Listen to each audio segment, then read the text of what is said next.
Good morning, everyone. Our webinar today will tackle cybersecurity and how we can protect ourselves while we are online. I am your host, Ann Ruth de la Cruz, the Wellness Editor of Philippines Graphic. To give the opening remarks, here is the publisher of Philippines Graphic and Business Mirror, Mr. T. Anthony C. Cabangon. Good morning. When the COVID-19 pandemic hit us last year, it started a trend. The trend was to go online for almost all our transactions. We sourced all our latest news online. We ordered food, groceries, and consulted with our doctors online. We even paid our bills and our bank transactions online. However, an increasing online presence means an increase in your chances of being a victim of cybercrimes. Reports indicate that the Philippines is the fourth country in the world with the highest number of detected online threats from January to December 2019. The same report from Kaspersky Security Network showed the cybersecurity companies' technologies monitored and prevented nearly 28 million internet-borne attacks against Kaspersky used in the Philippines. This accounts for 44.40% of Kaspersky's users in the country that encountered web threats in 2019, where 26.62% were individual users and 7.58% were business users. The Philippines the Philippines trailed behind the top three countries, namely Nepal, Algeria, and Albania. In Southeast Asia, the Philippines led the top three countries with the highest number of detections, followed by Malaysia at 13th spot and Vietnam at 17th spot. The month of September has been declared Cybersecurity Awareness Month, and as the month of September draws to close, this is the opportune time to discuss the state of cybersecurity in the Philippines. Are we there yet? We have lined up a distinguished panel of speakers who will discuss this very timely and relevant issue today. And it is our hope that you will leave this webinar more informed of the state of cybersecurity and how we can protect ourselves more online. Thank you and good morning. Thank you, Boss Anton. The month of September has been declared Cybersecurity Awareness Month, and we felt that this would be a good time to discuss the state of cybersecurity in the country. Titled The State of Cybersecurity in the Philippines, Are We There Yet?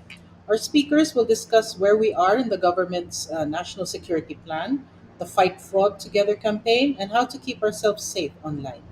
To make this webinar more interesting for our viewers, we will have a contest. I will be asking three questions during the webinar, and each question will have one winner. We will be giving away three Tefal irons. To join the contest, please like the Facebook page of Philippines Graphic and send your answers via PM.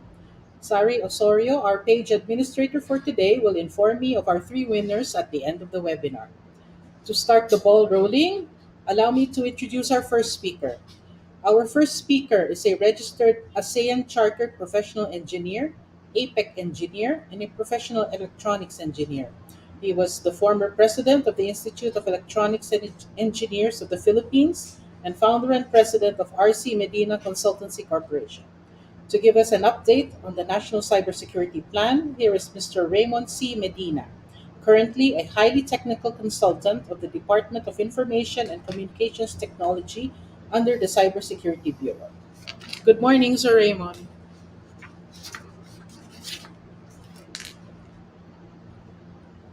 We can't hear you, sir. Nawala si sir. Hmm. We'll have to wait for him to come back. Cybersecurity guy. Yes. Hello, sir. We can't hear you, sir.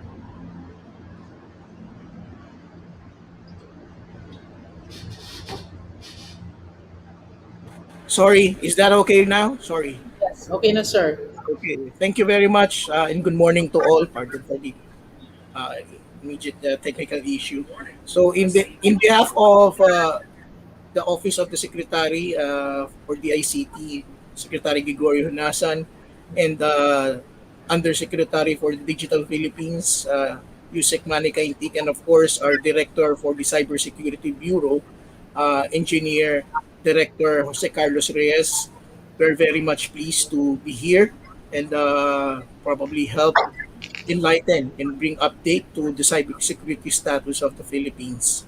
Um, Please allow me to share my screen right now to start my uh, discussion. Go ahead, sir.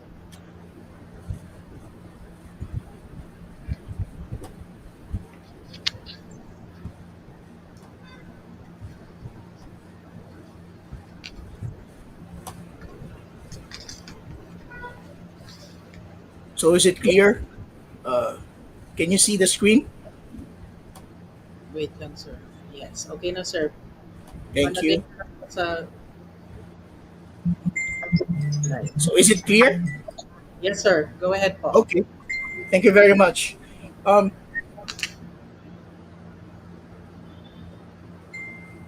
this is a reality today.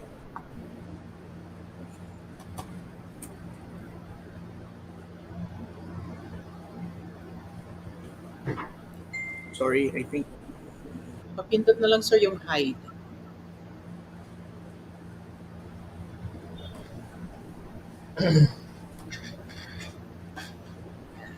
Okay.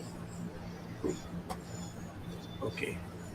So this will be a national cybersecurity plan for 2022 and update. So this is a reality today. I believe everyone would like to agree. Before, I was very hesitant to say that there will be a new normal because for me, I wasn't still yet on the acceptance of having a new normal, but we will still come back to this true normal because of this pandemic. But again, I think there is really a new normal today because there are major changes in the society brought about by the pandemic, good and bad, of course. What are the good things? Of course, we have less travel, lesser pollution, and the work process today are more of output-oriented performance, more presence, as you can see in the current figure right now, it's shared to you in my screen, but less contact. However, in this change, we are always and we are also at the threat. Okay. Um, so I would like to share to you as well a data provided in the recently conducted Southeast Asian Governance Forum in Bali, Indonesia, 2021, as we have attended. According to Interpol's ASEAN Cyber Threat Assessment for 2021, these are the major cybersecurity threats in the ASEAN that should be expected. Of course, we have the business email compromise, which is very popular right now, and the phishing type of a malware infection. Ransomware, this is when your company is attacked and you have an block user access to system and you have to pay, you are being forced to pay. E-commerce data interception, it is a type of malware to steal customer payment data, which is a common issue as well for bank transactions. And this is number five, or the fifth type of cyber threat is getting popular as well, is the crimeware as a service, wherein you are able to hire some people, especially those who are in the dark web, who are working for a crimeware as a service job. If you would like to create cyber frauds and all of these things here in the cyber threat, phishing, ransomware, business email compromise. Of course, the sixth is common as well, cyber fraud, the threatening form of fraud perpetrated internationally via computer or digitally connected data. So, according as well to the Internet Governance Forum, which was recently conducted, the most targeted phishing attacks are this. Of course, the ASEAN banks tops the list at 21.2%, and Facebook, very, very common. Uh-huh. Even Apple in the office, okay, PayPal, Netflix. Less is the eBay, because eBay provides so many security features in their transactions. Um, for ransomware detection in ASEAN, I think we're quite proud to say that this 2020 data shows that we are only fourth where they and the top on the list is Indonesia, okay, and then followed by Vietnam, Thailand, then the Philippines, and in a very very little uh, uh, number, we are followed by Malaysia, and then the list is Brunei. So, with such threats, in 2018, President Duterte has this President Duterte's governance has this 12-point national security strategy goals, wherein one of which is to provide a stronger cyber infrastructure and cyber security. The protection of critical infrastructure from cyber attacks and information manipulation is an urgent national security concern. So in 2018, we have already started this move. So what are these? What are these four key imperatives of the National Cybersecurity Plan for 2022? First is the protection of critical infrastructure. Again, I would like to define what is critical infrastructures. In any cybersecurity plan created in any country, you would notice that immediately in their plan they would classify what you call critical infrastructures. These are sectors in our country that needs focus and brings life and economy. Power, the banking and finance, transportation systems, the media, healthcare, and of course the government. Okay, so these four key imperatives is focused on these matters. So why? If you put down the telecommunications, it will create a big economic disaster. If you put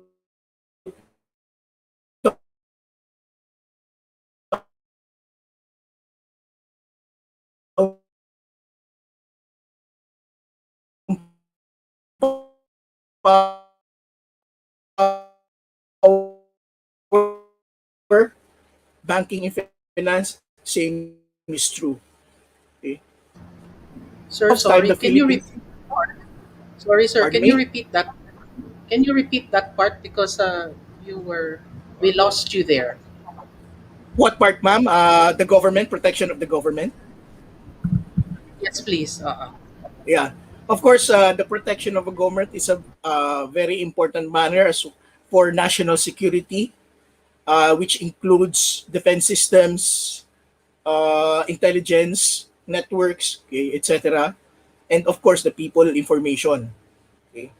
So, as far as the protection of businesses and supply chains, including individuals, I have to be candid as well to you, ladies and gentlemen, that we are still in a very, very early stage. And it creates a challenge for us because let's face the fact that cybersecurity and as well DICT is a very, very young department, and cybersecurity is at an early stage of creating the the full structure, and businesses and supply chains are prior to the creation of the ICT and the Cybersecurity Bureau, has this little knowledge about cybersecurity. So, and at the same time, there is financial considerations in creating a cyber secured infrastructure as far as this businesses and supply chains is concerned. So currently we are focused on awareness campaigns to them about cybersecurity, truths, facts, and procedures. So currently, focusing on the sectoral cert for the identified critical infrastructures. Please allow me to uh, mention what is CERT. CERT means Computer Emergency Response Team. Okay, this is a selective group with the technical capability for cybersecurity per se. Please note that knowing information technology and being an information technology or engineering expert in communications and technology doesn't mean that you are already a cybersecurity expert. Cybersecurity is too broad.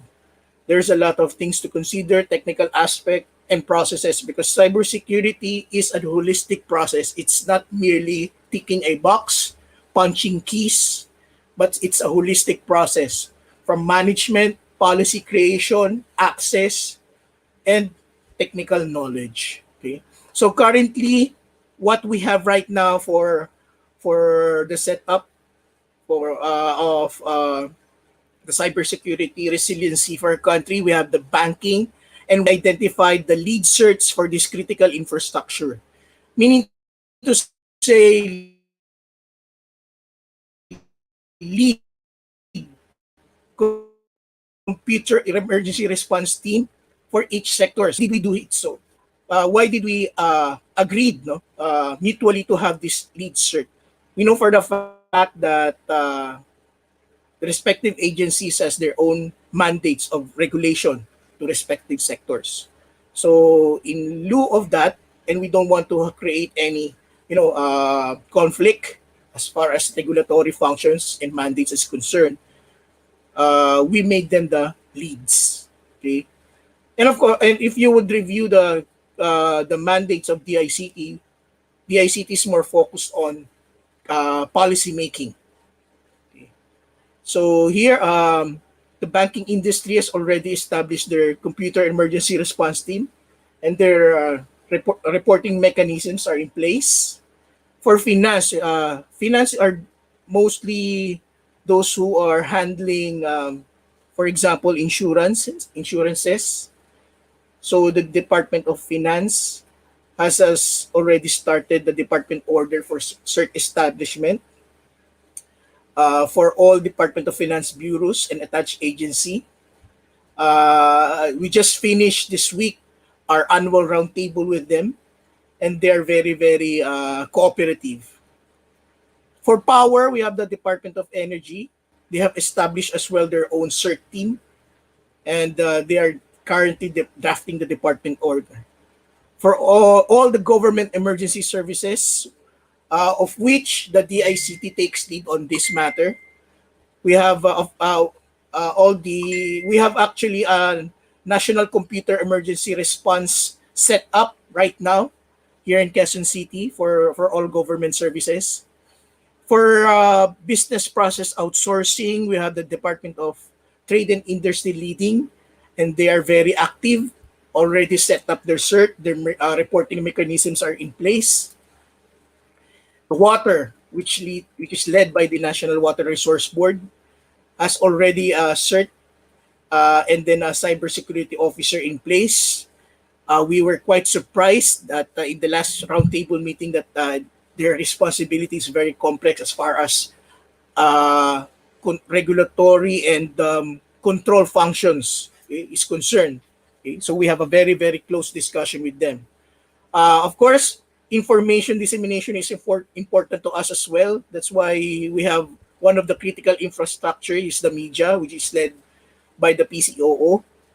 We have their own CISO, and DOH, which is very, very active in creating this cyber resiliency for their respective sect. And for the telecommunications, it is led by the National Telecommunications Commission. For transport and logistics, we are both talking to the Department of Transportation and the Office of Transportation Security. They have this somehow coordination as far as managing, operating all of our transport systems, and as far as security is in place. In fact, we are very happy that they created already a cybersecurity memorandum to all their respective stakeholders to be ready. Okay, the effect of cybersecurity in financial technology, e-commerce, and e-logistics. Okay, people, as far as people is concerned, um, we provide cybersecurity trainings consistently through each critical infrastructures division or sector. So we invite the lead, and then we invite those who are under them, who is also freely inviting others in the private and public sectors. Okay, so the designation of cybersecurity officers is for all organizations pursuant to DICT Memorandum Circular 005/2017 and 2020 are already in place. We already also provided a memorandum circular as far as process is concerned regarding rules and regulations on the protection of critical infrastructure that is in detail. So we also have the rules and regulations for implementation of the National Cybersecurity Plan, and that is what you call the establishment of the sectoral computer emergency response teams, designation of sectoral certs. And as far as technology is concerned, this is the most important matter to consider in cybersecurity. In my opinion, I believe information sharing is the best defense against cyber threats. Okay, so why so? Because we are already in the era of convergence. Uh, I would like to share to you this presentation because this shows this represents so many things. Okay, one, the globe that you see in front of you may represent, of course, the world who are totally connected. This may also represent an individual using the internet right now, which is, of course, having this technology with them, from distributed audio, distributed video, okay, communication, lighting, environment, security. Okay, why? Of course, these are what are the examples of this? For distributed audio, you have this Spotify. Okay, for distributed audio, you have this Netflix, iFlix. Of course, all the applications that you enjoy right now because of this converged network communication technology. We even have controls and environment sustainability technology, security even. It lessens crimes right now because we have interconnected security systems, particularly on the surveillance aspect. Okay, why all these processes and policies? Okay, um, of course, primarily we have to be cyber resilient, and we have to enjoy the technology, ladies and gentlemen. Right? We have to enjoy the technology. Before, we know that there is an issue about piracy, both in the audio distribution and the video distribution. We were able to resolve all of that when this Spotify thing, this Netflix thing was invented, right? So it's a great advantage to all those who are working in the music industry and at the same time movie industry.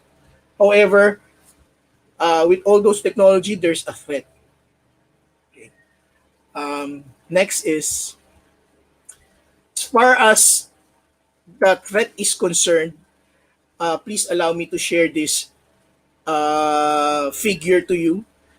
There is this what we call an operations technology and informations technology concern, and in between them is the race. As I have explained to you earlier, we are in the converged era, okay, of technology.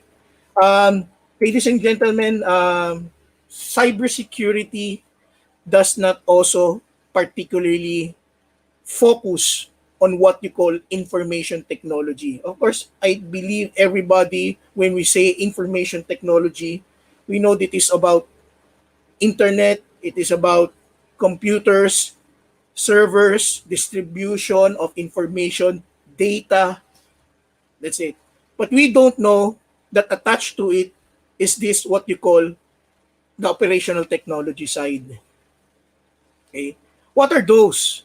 These are the technology which helps ease processes, physical processes in the industry.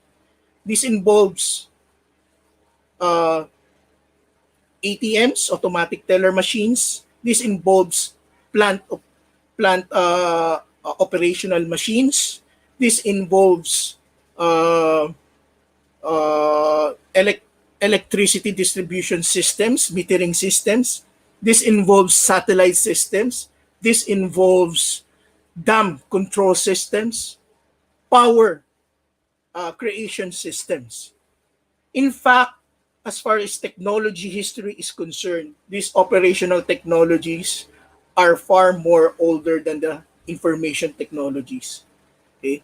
And currently, it has become a greatest threat than the information technology side, because threats in the operational technology are far more bigger than the IT. Yeah, we have this phishing, we have this ransomware attacks as far as IT threats is concerned, but like what has happened recently in major cyber attacks in operational technology such as the Stuxnet, wherein the power system controllers were attacked by the cyber hackers, where this oil attacks as well in the US, the water pipeline attacks. This creates major economic issues, right? Even political issues.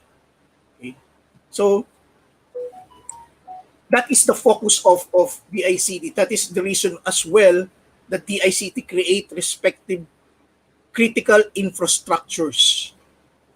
Okay, so other services provided by the Cybersecurity Bureau and the DICT itself is a 24/7 computer emergency response incident response team, meaning to say that all what is happening in the cyber world, incident from all sectors are being reported at this office.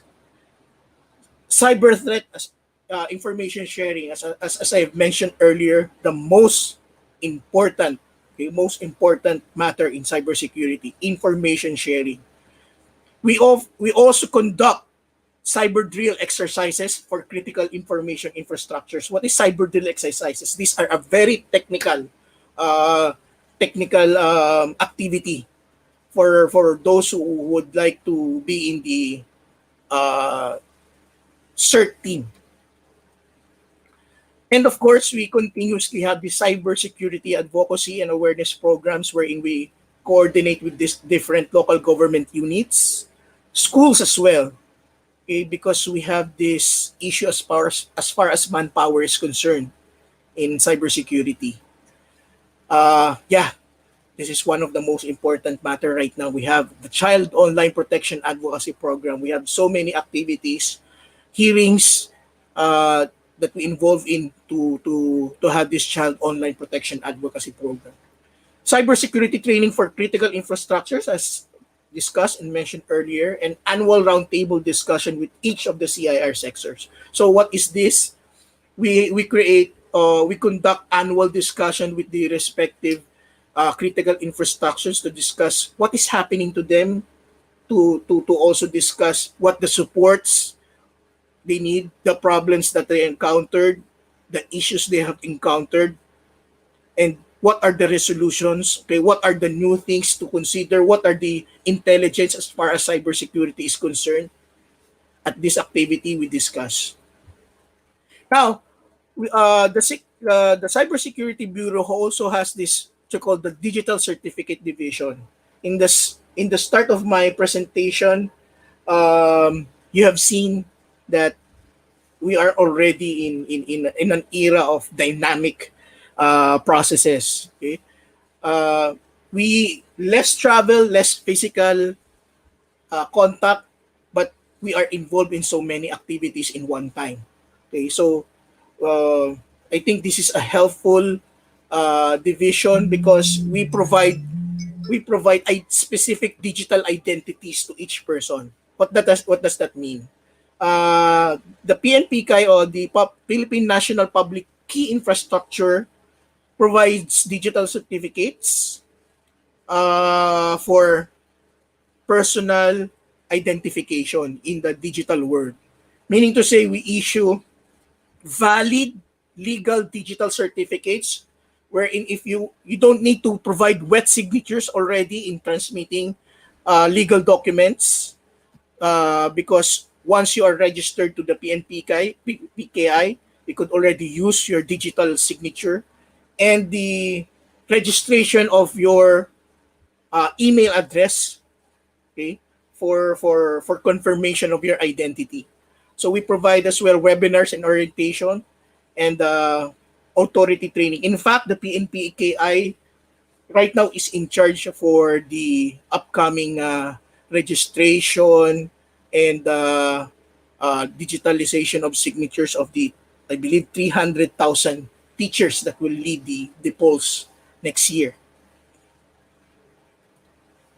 So I would like to share this as well on how the cyber resiliency and information sharing is concerned in the Philippines.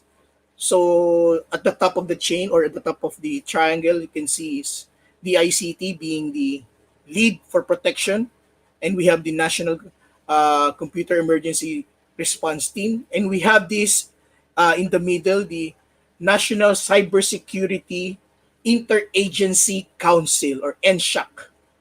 This is composed of different agencies of the government, particularly the ICT, the CICC. I believe we have a representative later who will speak as well.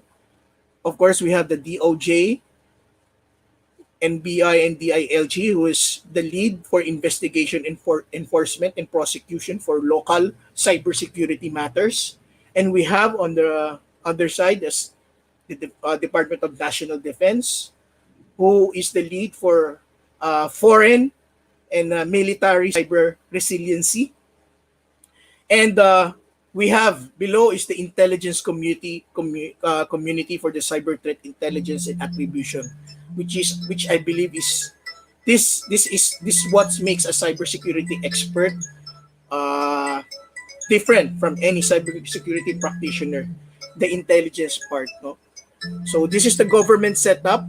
Below are the global cyberspace setup, wherein we are connected to the National Cyber Intelligence Platform. We have shared situational awareness. That's why we, in the earlier slides, I provided to you the information we got from the Southeast Asia Internet Government Forum, because we had those types of communications, no, with them. And this is our mantra. Okay, this is our mantra below, no, for cybersecurity. We identify the issue, we protect immediately, we detect, respond, and then we recover. It is very important we have this coordination with the public, private, and international partners. And finally, I would like to share to you this slides during the Internet Government Forum.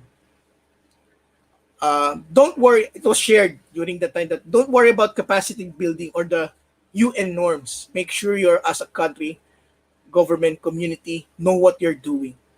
So develop the national roadmap, action plan, whole of the government and whole of economy approach. Explore what you can offer to others and what you require from others, mutual capacity building. and make sure other countries, region organizations are aware of what you're doing. I believe in the earlier discussions in what I have shared to you, the Philippines is through the leadership of the DICT and the Cybersecurity Bureau is on track as far as cyber resiliency is concerned.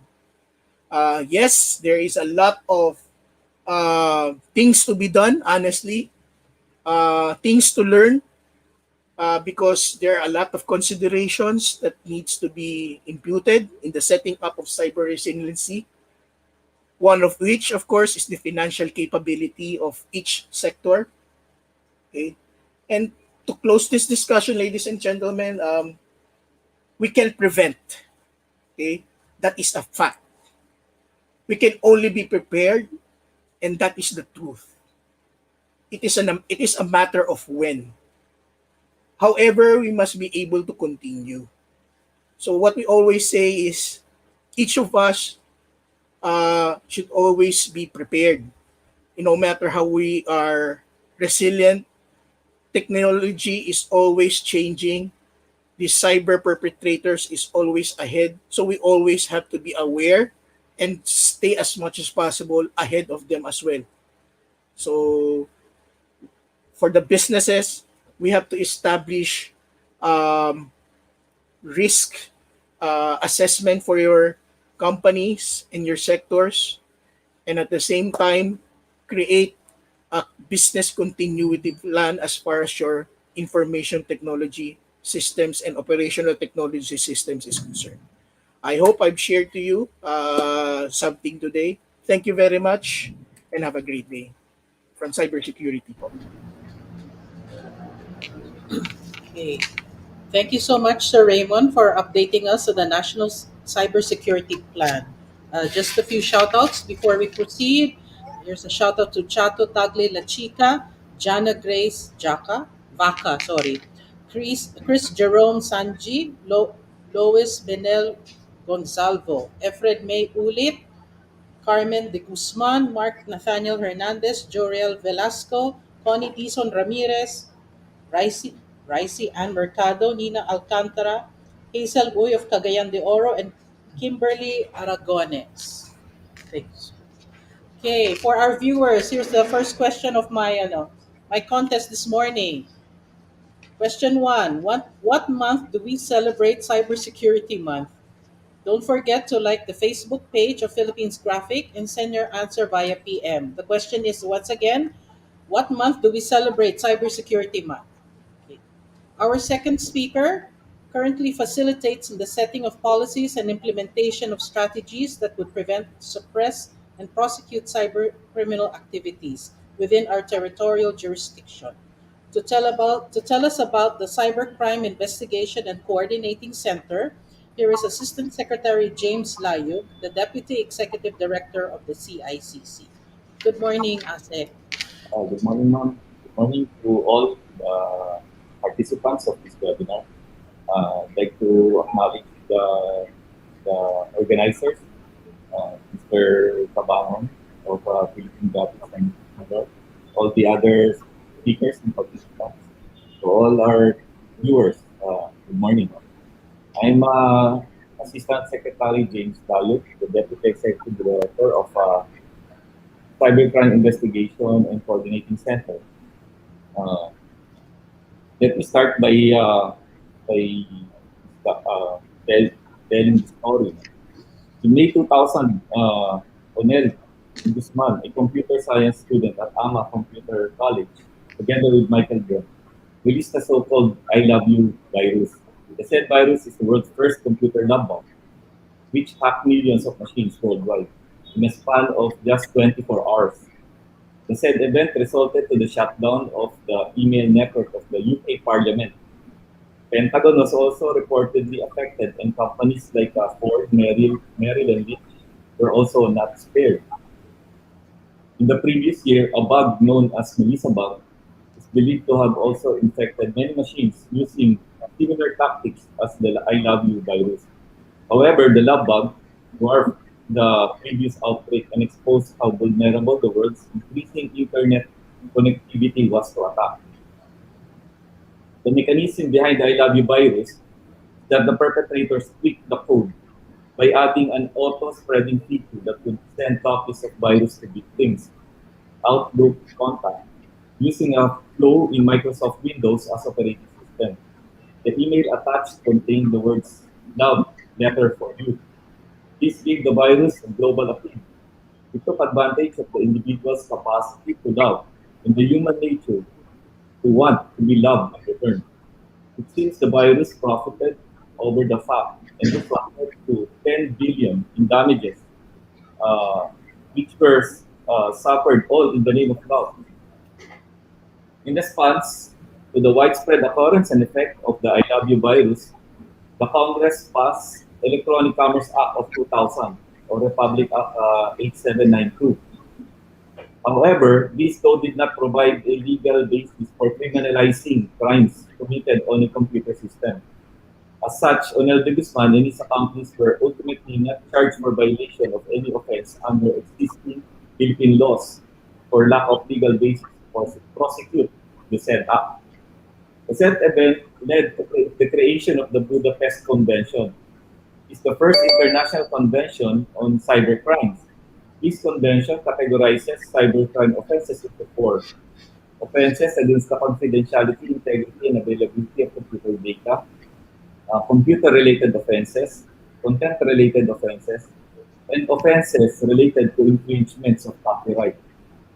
Its main objective set out in the preamble is to pursue a common criminal policy aimed at the protection of society against cybercrime, especially by adopting appropriate legislation and fostering international cooperation.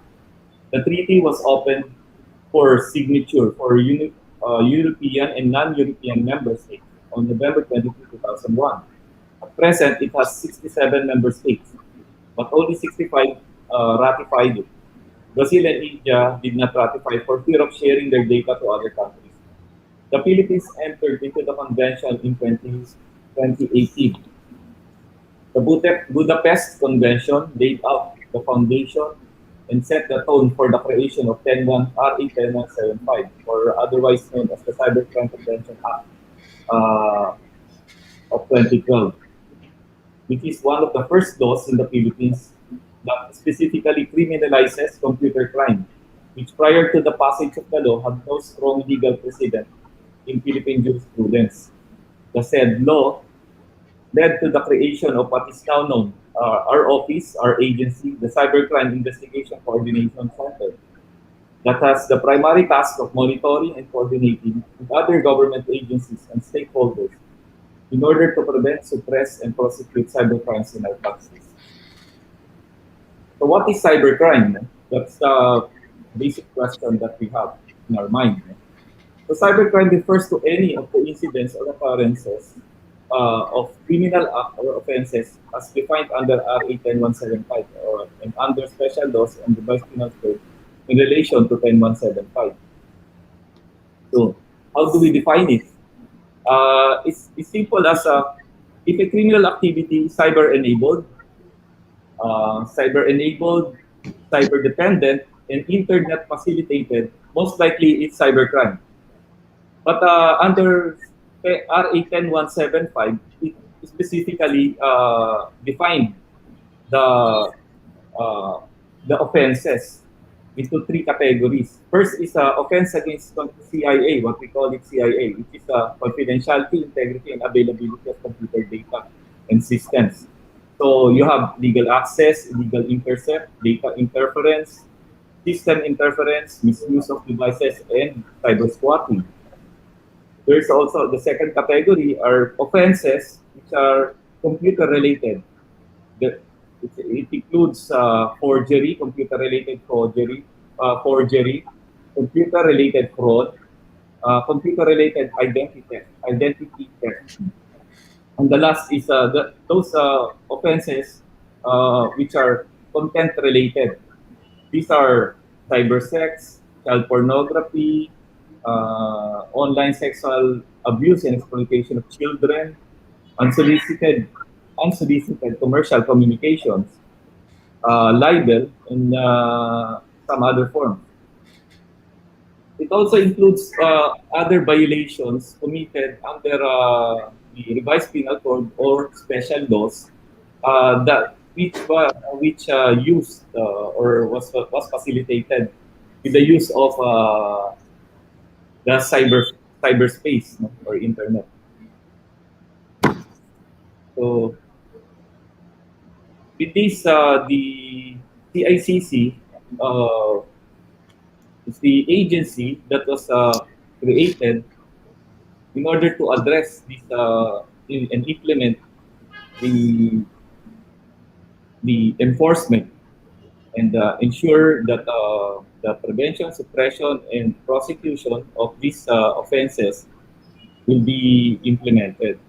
So the Cybercrime Investigation Coordinating Agency, or Center, is an interagency body created in view of the need to protect and safeguard the integrity of computer and communication systems from all forms of misuse, abuse, and illegal access by making such conducts punishable under the law.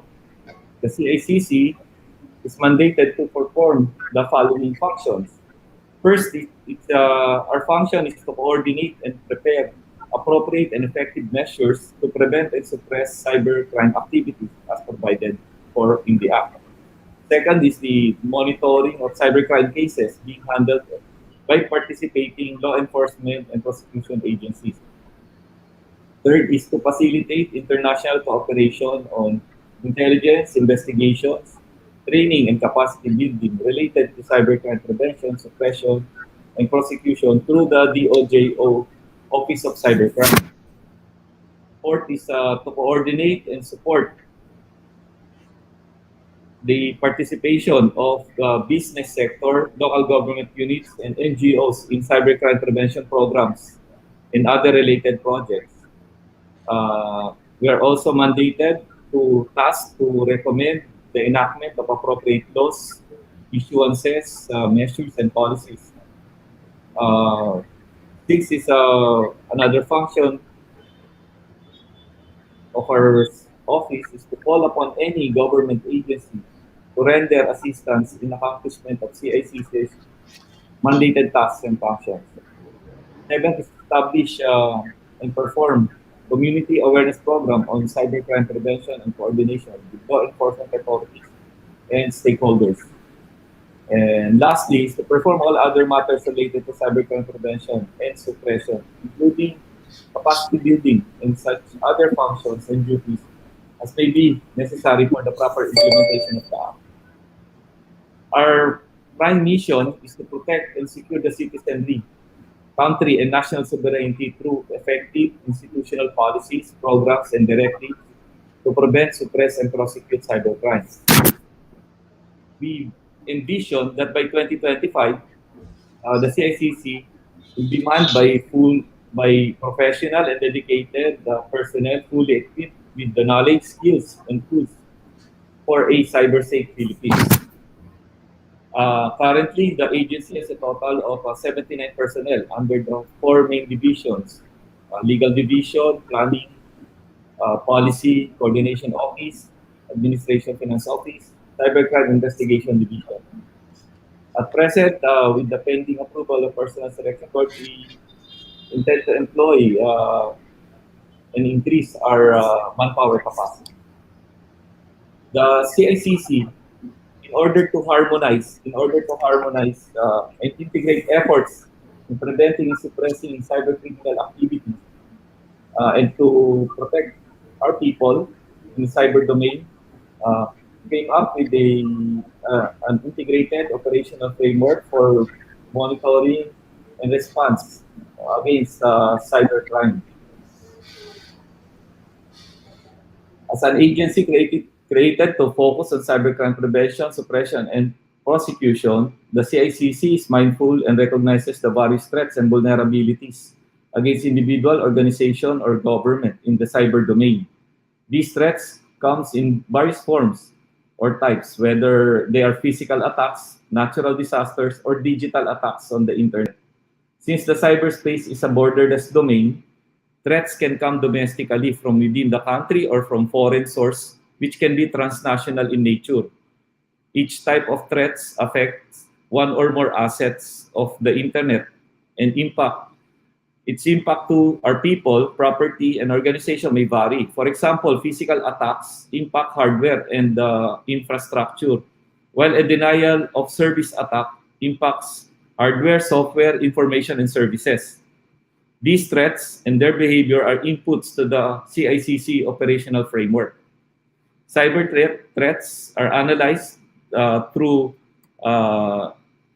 CICC data data fusion center or from the Cybersecurity Bureau of the ICT.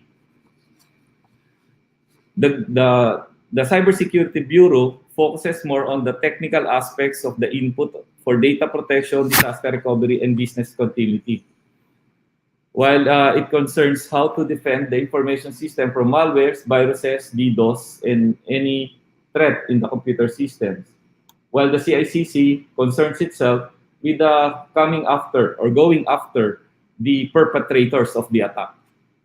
Likewise, the general public, institutions, organizations, and government are and regional and international partners are also sources of our input to this operational framework.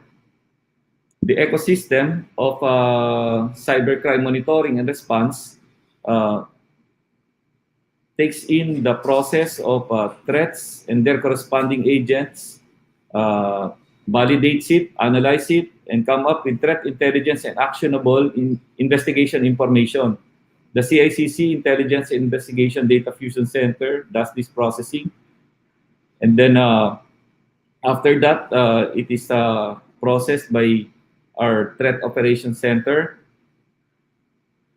uh, who manages and orchestrate the collection, collation, analytic function, dissemination, and re-evaluation of information and intelligence within the center. Once validated, the CICC coordinates with the appropriate law enforcement agencies such as PNP, NBI, and AFP, and provide them the operational tasks by establishing an interoperable feedback mechanism and case management linked to our digital forensics and evidencing management system. The CICC, in partnership also with international law enforcement bodies, creates an interagency and inter-cooperation capability with our international partners for enhanced investigation capability. So after the law enforcement activity, we monitor the crimes and the attacks and the threats for filing of cases so that it will be prosecuted to be handled by DOJ and the cyber courts, our responsible cyber courts. As an impact of this operational framework and ecosystem, we hope and we envision that there will be an efficient and effective operations coordination and collaboration between the whole of government approach in addressing cybercrime and eventually providing a cyber safe environment for our people and our country. So with that, I hope I was able to discuss an introduction of the Cybercrime Investigation Coordinating Center and our role in providing a cyber safe, a secure and cyber safe environment for our people in the cyberspace. Magandang umaga po at mabuhay tayong lahat. Okay. Thank you so much, Isek Layug, for orienting us on the Cybercrime Investigation and Coordinating Center. Okay, before we move on, here are more shout outs to the St. Ignatius Academy in Binyan, Laguna. I understand that they're watching us right now. To the Empowerment Technology students of grade 11, Humes Haiti, Humes Honduras, STEM Switzerland, STEM Scotland, Gas Georgia, Gas Greece, ICT Canada, ICT Cambodia, HE Egypt, HE England, ABM Australia, and ABM Argentina. Just came from an international tour. And here are more shout outs from the Eternal Gardens of Cagayan de Oro, Jimmy, Jimmy V, Bangalan of Cabuyao, Laguna, Che Alag, Nerissa Cruz, Barcelona. Hello to my mom who's watching from Hong Kong. Eyang Villar, John Iskak, Marky Almazora, Karen Relevante, and Connie Dison Ramirez. Okay. Before we move on to our next speaker, here is my second question for our contest this morning. Question number two: who is the Secretary of Information and Communications Technology? According to Sari, no one has been PMing yet. So you can just send in your answers through comments and Sari will monitor. But please don't forget to like our Facebook page of Philippines Graphic and Business Mirror. Thanks to the COVID 19 pandemic, more and more people are going online for their bank transactions. This, however, has made us all more exposed to online scams. To tell us more about the Fight Fraud campaign, here is Mr. Mike Villarreal, the first Vice President, Marketing and Communications Division of Veterans Bank and the President of the Bank Marketing Association of the Philippines. Good morning, Sir Mike. Hi, can you hear me? Uh, Can you hear here, me now? yes, better, a little better. Okay, thank you. Well, thank you to Anne and of course Business Mirror, Philippine Graphic, Boss Anton Cabangon, my fellow speakers, ASEC James, Engineer Raymond, Police Major John Paul Ferrancullo. My name is Mike Villarreal, as Anne mentioned, and I'll be talking about what the banking industry is doing in terms of the protecting our clients from cybercrime. So I asked Yung you slides. guys, yeah, to share the slides that I submitted last yesterday. So let me just say that I'm not exactly the expert in the banking industry, but I am one of the spokesperson, so to speak, as BMAP president. The Bank Marketing Association of the Philippines is actually composed of the marketing and communication professionals of all major commercial, rural, and thrift banks. No, so my talk today will be touching on the Fight Fraud Together campaign. The reason is that, as was mentioned by previous speakers, it is a real threat, and that everybody has a role to play, no? Not just the banks, but the regulators, law enforcement, media, and consumers. So, may I request that the next slide be shown? So, as mentioned, 2020, we saw a jump online, no, in online banking transactions. We were actually forced to use our banking apps and websites all of a sudden, no, because in fact, the data will show from BSP that our QR digital payment. I don't know if you've been using QR digital payments. Showed a 5,000 plus growth percent, no, in 2020 alone. I don't know if you've been using PesoNet or InstaPay, but those type of platforms for interbank transfers have also ballooned. No, so for example, in InstaPay, it went up by 340% in 2020. That's 86 million transactions with a value of 463 billion. That's the number of transactions that happened last year for InstaPay alone. For PesoNet, it was up 188%, 15.3 million transactions. Still high, no? And of course, as you can see, there's less dependence on cash. We're moving to what the BSP or the Bangko Central would call a cash-light society. In fact, coin demand went down last year by 57% in volume and 60% in value. So with the rise of online banking, also it gave rise to cyber crimes and fraud cases. These include what which was mentioned earlier, also phishing, smishing. We'll describe this later as we move along. Unfortunately, cyber criminals still are evolving as well. No? Meaning, The technology they used yesterday may not be what they are using today. They have upgraded, they have learned more. So our role, or everybody's role, is to be more vigilant and also to protect ourselves. The Bangko Sentral ng Pilipinas has received about 20,000 complaints. That's the complaints that go through the BSP. That doesn't even count the complaints that went through the individual banks. So as you can see, cyber crimes have increased. No, one reason is that as you go online, instead of physically doing a hold up, they will hold up you online. That's the best way I can describe it. And also, banks are forced to step up or improve their digital banking platforms.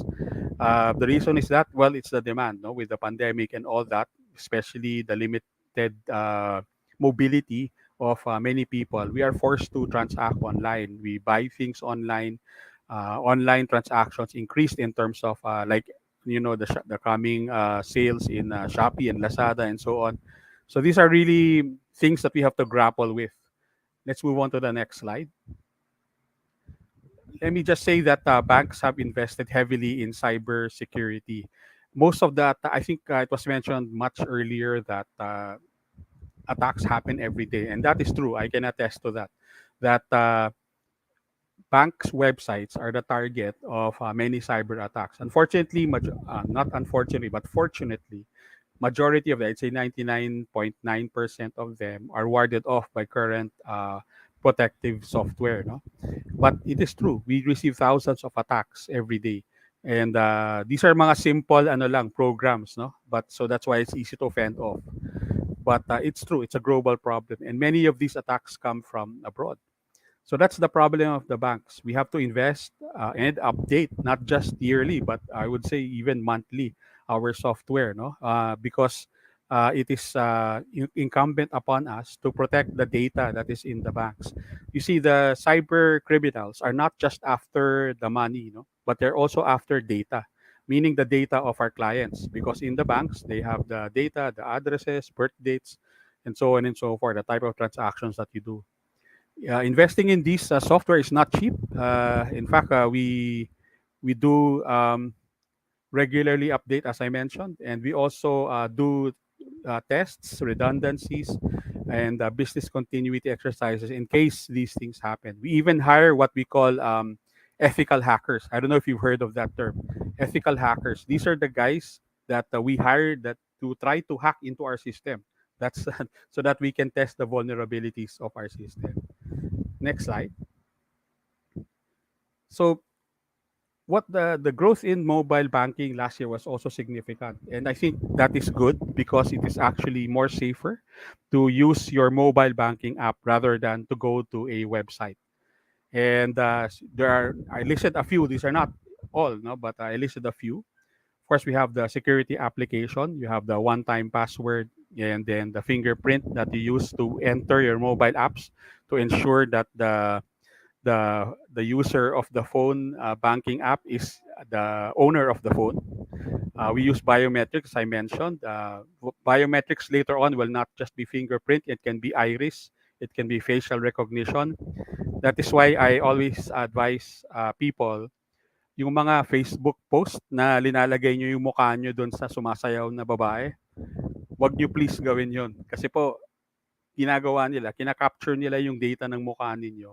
And later on, pag nag-facial recognition tayo, kung pumunta tayo doon, they will use that facial recognition data, which is available, ano? Kasi yung mga post na yung public. Also yung mga post na your Star Wars name is the maiden name of your mother and the last food you ate. Di ba? Parang automatically binigay nyo na yung maiden name ninyo, maiden name ng mother nyo, which is actually a security question many times, no? Or you probably saw a post that the last four digits of your phone, mobile phone, is your ticket to heaven, no? Parang mga ganon. If you actually reveal the last four digits of your phone, kasi yung first four digits is madali i-derive. But yung last four digits, to tatlo na lang i-figure out nila. So uh, please don't join those Facebook posts. That's a warning to everyone.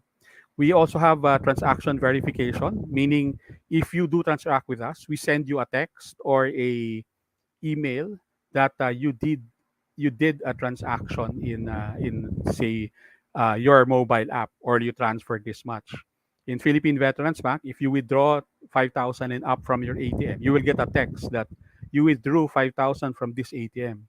So in case na hindi ikaw yung nag-withdraw na yon, you will be alerted kaagad, and you should call ASAP the your bank's customer service to protect you. It has device encryption. It's built in actually in your phone, meaning the data that your phone sends, the smartphone, is actually encrypted. It's not exactly as you type it in. It's encrypted. So as much as that's why we always advise to use your smartphone in doing digital transactions. We have our own app security, meaning each bank has their own security. We also have a geolocation or remote wipe. This is in case your phone gets stolen, because the only way the hackers can get into your mobile phone is that if they physically have your phone and your password.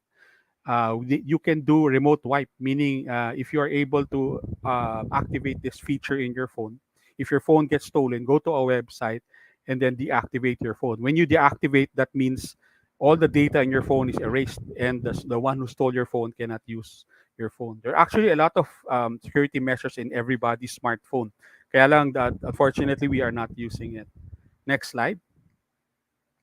So the Bank Marketing Association launched the fight hashtag, fight fraud campaign.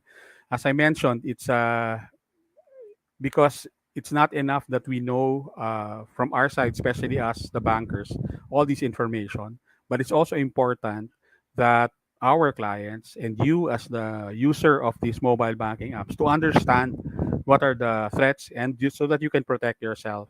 It's a shared responsibility. The Fight Fraud Together hashtag campaign will share common and recent modus operandi of bank related crimes across all banking channels. It's a shared responsibility. So it's not just the banks, but of course, clients, regulators, media, and law enforcement agencies. Next slide. Uh, I will try to share some tips, and I'll go through this quickly. Um, what I shared earlier was what were the banks doing in terms of protecting our financial consumer clients. The What I am about to share now is tips that I can share with you so that you yourself can protect your mobile banking transactions. Number one, and this is the most common type of data, how the hackers get your data, is what we call phishing emails or smishing sa SMS naman, or sometimes vishing voice calls.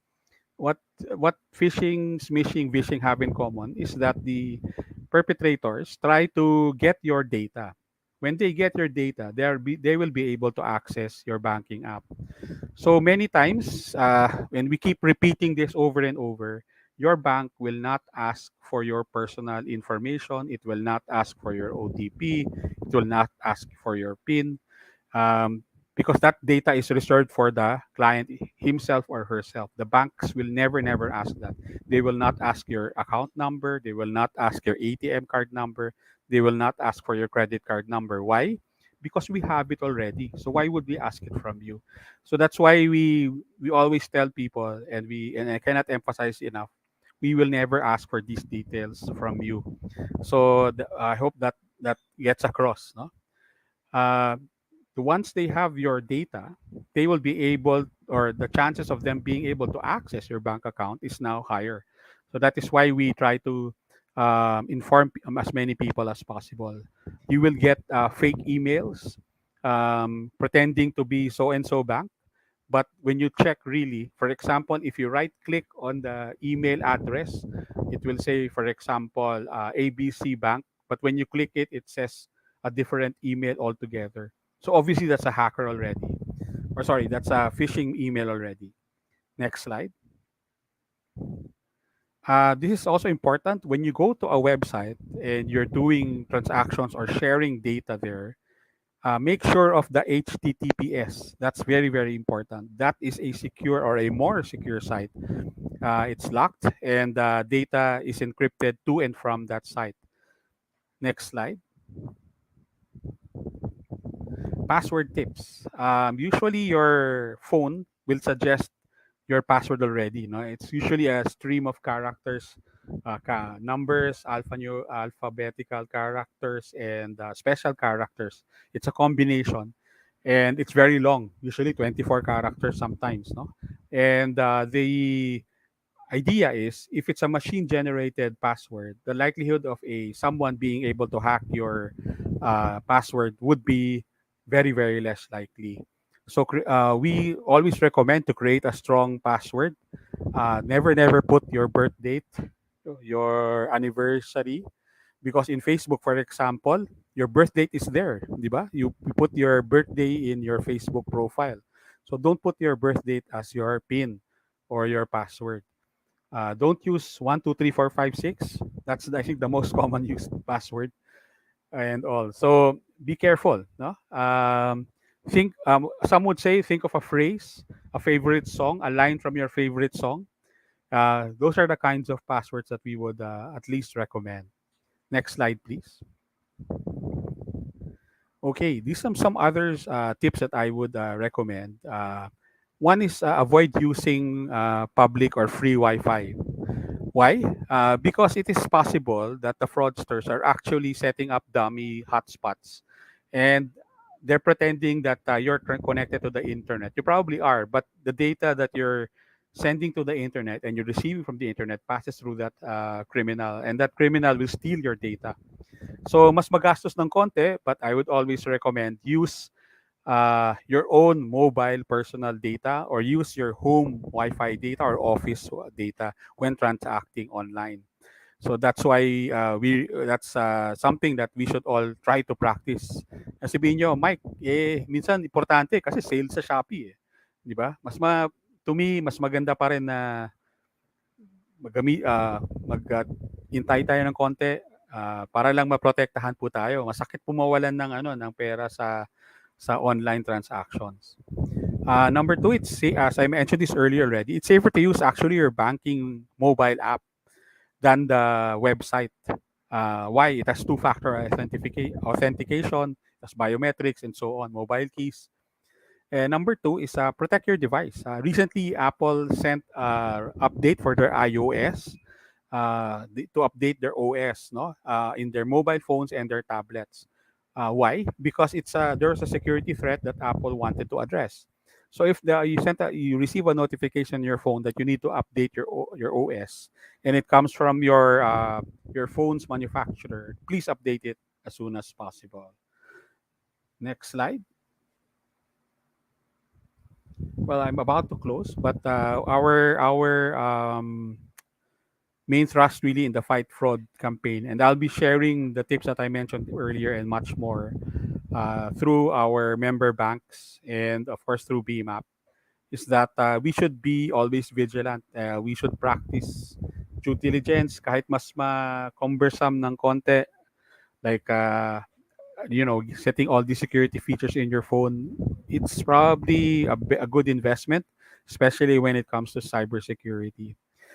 Second is fighting fraud, especially online banking fraud, is a shared responsibility. The online emails the emails that you receive that are pretending to get your information, and you do give their information to them, they'll be able to access your account. And if that happens, it's going to be harder to get back your money because you actually, di ba, to access your account, you need a device and the client's passwords. But if you share your password to anybody else, then that's going to be a problem.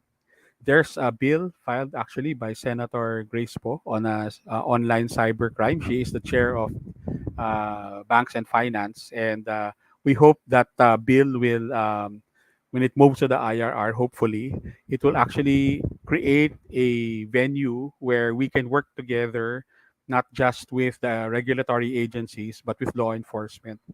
The reason is that ang nangyayari po kasi when the clients complain and they get back their money, it stops there. But we should actually be filing cases against these cyber criminals, whether here or abroad. Uh, because paano sila, how can we address cybercrime if we cannot arrest the perpetrators? So that's something that is very interesting to look at. Next slide, please. So just to introduce to you the members of our board of directors, we have Mai from Stanchart, our secretaries Anne from China Bank, treasurers are M from RCBC, Judith from Philippine Business Bank. Next slide. We have Sandro from East West, Raquel from Sterling, Rina from UCPB, Mariana Zobel from BPI, Janet from Robinsons Bank, and Yayu from Avanza. Just to share with you that we are actually BMAP is composed of almost all the commercial universal thrift banks, and we are coming together to show a united front that even if we are competitors, we have to work together so that if that will be the reason for people to take notice that they should be more vigilant, then so be it. So that's why we are launching the Fight Fraud campaign. That's actually my last slide. So I want to thank everyone for listening, and I hope I was able to share something to you that you can use. Again, be cyber safe. And maraming salamat po at magandang umaga. Thank you so much, Sir Mike, for sharing that with us.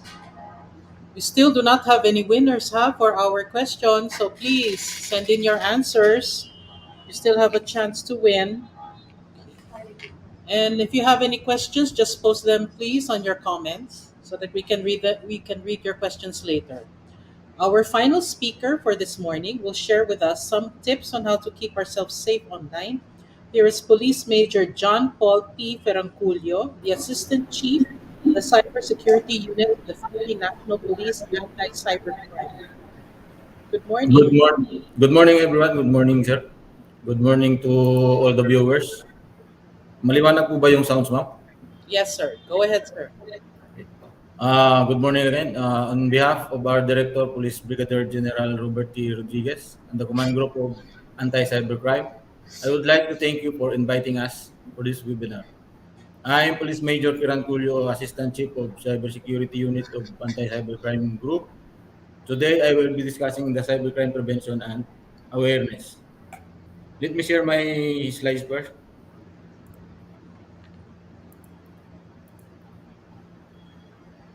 Oh,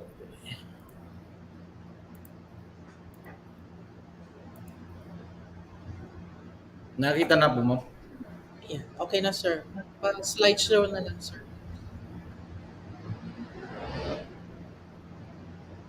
Yan, ma'am. Okay na po. Okay, good morning again. I will start the presentation. Shown is the content and sequence of my presentation, shown in the slide, about anti-cybercrime, the Philippine digital trends, cybercrime trends according to PNP-ACT data, some significant accomplishment for 2021, challenges facing in cybercrime investigation, cyber and cyber-related laws, cybercrime prevention tips, strategies adopted to address cybercrimes.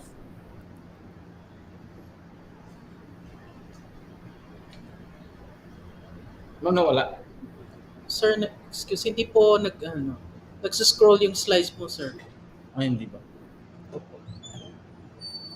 Mas slideshow na lang, sir.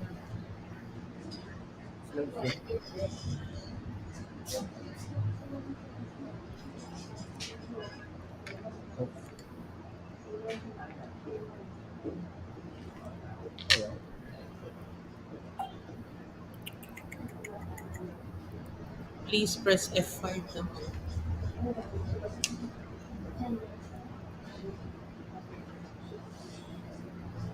Ayan, sir.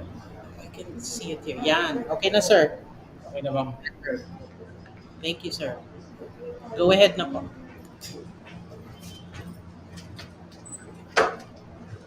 Ayaw mo.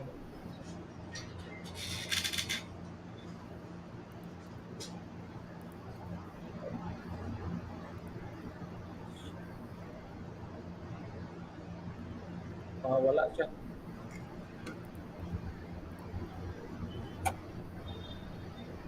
We can see your slides, sir. Yes, but it's not working when I click the next slide. Oh, okay. Okay. Ibalik nyo na lang po kayo, sir, sa dati. Wait, sorry. Okay. Space bar po gamitin nyo, sir. Magalaw na, ma'am? Yes, okay na, sir. Okay. Yan. Okay. Go ahead, sir. Okay. Shall I continue, ma'am? Okay, thank you. The enactment of the Republic Act 10175 in 2012 mandated the Philippine National Police to create anti-cybercrime group, which was activated on March 20, 2013.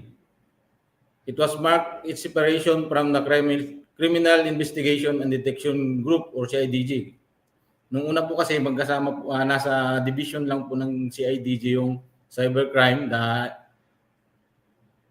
Anti-Transnational Crime and Cybercrime Division. But when the 10175 was enacted, nag-create po yung PNP ng separate unit na tinawag na Anti-Cybercrime Group. The ACG shall be responsible for the efficient and effective law enforcement of this act and manned by special investigators and forensic examiners. As of this date, the group has 17 operational regional offices and 12 provincial anti-cybercrime team and 5 district anti-cybercrime team was also manned by trained cybercrime investigators and digital forensic examiners to cater the growing cybercrime complaints nationwide. Shown in the screen is the 17 regional anti-cybercrime units and their addresses from RACO 1 down to RACO NCR. All the regions nationwide have anti-cybercrime units. And this is the 12 provincial cybercrime teams under the 6 regional anti-cybercrime unit manned by trained cybercrime investigators. As you can see, cybercrime units are all over in the Philippines to cater all the growing cybercrime cases in the Philippines. Shown in the slide is the 5 district anti-cybercrime teams and their locations. The cybercrime district is in National Capital Region under RACO NCR or Regional Anti-Cybercrime Unit NCR. Philippine digital trends. 67% of the population of the Philippines are using internet. That is almost 73.91%. 73.91 out of 110.3 million populations. Malaki po yung population ng Pilipinas na nasa online. Million Filipinos, 89 million or 80.7 are using social media. And there are more mobile devices than the total populations of the Philippines. Kasi yung ibang mga individual may more than one devices connected into the internet.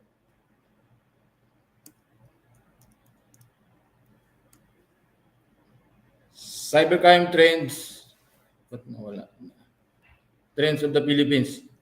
The internet has broken down the physical boundaries, which made it much convenient on the part of the cyber criminals since they do not get near the victim to perpetrate their crimes. Traditional crimes transform to online crimes, just like libel, online libel scams, and so on and so forth.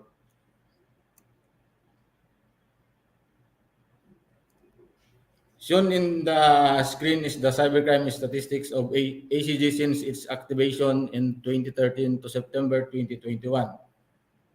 For 7 years, cybercrime complaints of different modus are continuously increasing. As you can see in the screen, yearly nag-increase po yung cybercrime cases na naipapile sa cybercrime unit.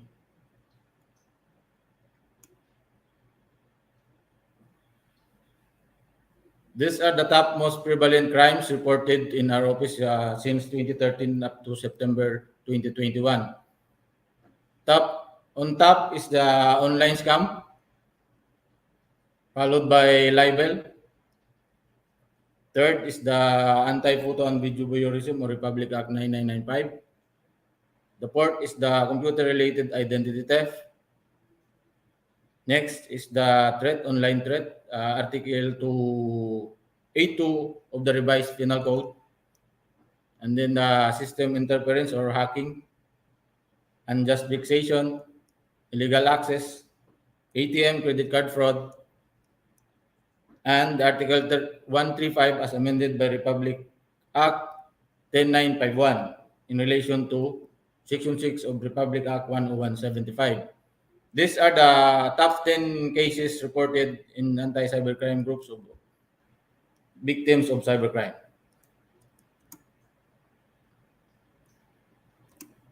Common cybercrime modus as recorded in our office. First is the business email compromise, using hack or spoof email to redirect existing business transaction in order to transfer of funds from employees or relatives. The next is the identity theft, copying information from open sources, social media, website, and etc. Phishing, sending links that entices the victim to click some discount, promos, interesting stories, news, and scandal, etc. This phishing is the commonly used by perpetrator to get information, personal information in our account through phishing mail or phishing websites. Hacking, use of fake or hack accounts and request for one-time password or verification code from friends. Online scam, good to betray offer, enticing victim and exploiting trust. Kasi tayong mga Pilipino, likas sa atin yung madaling magtiwala. Lalong-lalo na yung kung sa tingin natin yung pangalan ay kilala natin without verification, nabibiktima po tayo ng online scam. Use of online money transfer platforms such as GCash. Ito yung mga kalimitang ginagamit ng mga cybercriminals to transfer or to get their money. GCash, Union Bank, Coins.ph, Smart Padala, etc. and Money Remittance Center sa Palawan, Subuana, Lumiere. Ito po yung kalimitang ginagamit nila kung nila kinukuha yung mga earned money nila through yung mga cyber crimes. Organized crime, cyber crimes based on the exclusive subdivision. Ito yung mga gangs o yung mga grupo na nambibiktima na ating mga kababayan na isa sa pinakamahirap na ilansag kasi masyado silang sophisticated. May mga gwardiya na sa exclusive subdivision, yung PNP hindi sila basta-basta nakakapasok kaya medyo nahihirapan tayo sa mga ganito. Shown is the record of hacking cases, illegal access from first semester of 2021, February to July. Total of 433 cases, illegal access. Credit card fraud, same. First semester, from January to July, 306 cases.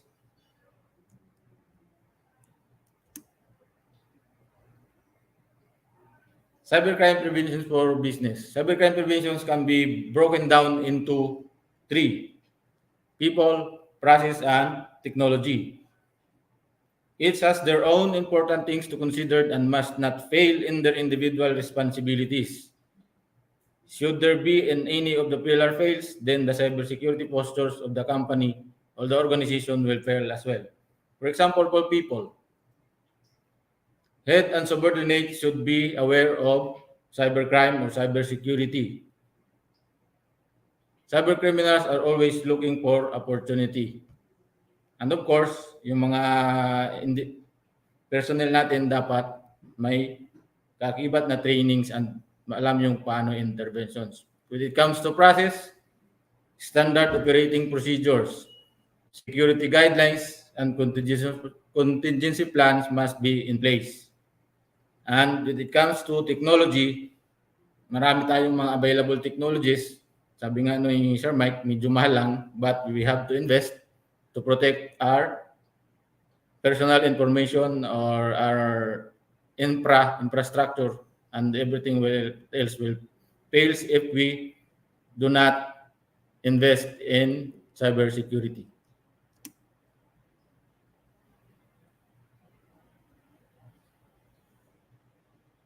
The internet brings convenience, speed, anonymity, and borderless access, which provide opportunity to all of us in different walks of life. But always remember na yung mga opportunity na ipino-provide ng internet is also be providing opportunity to cybercriminals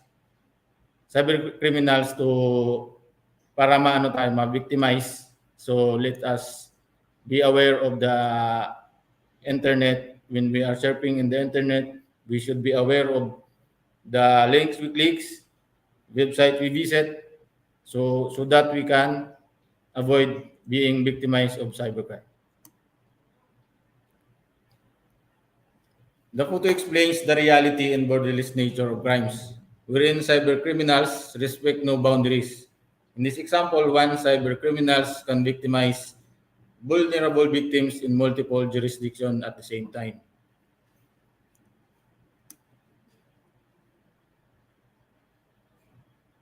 Shown in the screen is the police-initiated operation from 2013 to September 21. As you can see, paakyat yung trend niya. So, ibig sabihin, talagang lalong dumadami ang mga nabibiktima ng cybercrimes. The total of operation 977. I will be showing some significant accomplishment for 2021. Arrest of wanted foreign nationals. Nature of operation is a service of warrant of arrest in Cebu City, RACO 7.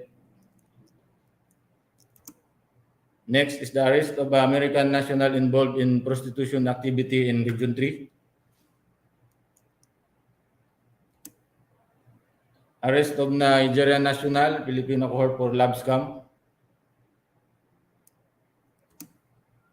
Arrest of Nigerian national involved in love scam also.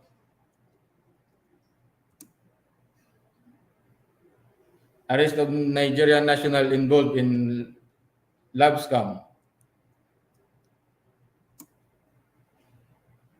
Next is the challenges in cybercrime investigation. PNP-ACJ is facing many challenges in cybercrime investigation. Most common are the following: unregistered SIM card and IP addresses, virtual private network, proxy IP servers, court order requirements in obtaining non-content and traffic data. Napakahirap manghingi o humingi ng information about something, for example, in the bank without the proper court order. Fake credentials in registration of accounts. Cooperation of victims. As mentioned earlier by Sir Mike, yung mga nabibiktima, pag nakakuha na sila, nabayaran, they not intend to pursue the case. So, hindi natin mabubuo yung investigation dun sa pag-file ng hindi natin maipapile, hindi natin may serve yung justice kasi yung complainant itself is ayaw nang magreklamo. And isa pa itong encryption ng mga devices. For example, we confiscate some cell phones, some devices, but it is encrypted. We cannot decrypt. Hindi natin makukuha yung ebidensya na nasa loob. That's why our director is planning to purchase some tools, some equipment para yung mga encrypted na device with the proper court order, makukuha natin yung laman. And multiple jurisdiction involved. Kasi as we mentioned earlier, cybercrime is about boundaryless crimes. Court jurisdiction in applying for cybercrime warrants. Kasi yung ibang regions wala silang cybercrime court. So yung pag-apply ng cyber warrants, for example, from Mindanao, na pinapadala nila dito sa NCR just to apply cyber warrants which will take time to para ma-approve yung warrant.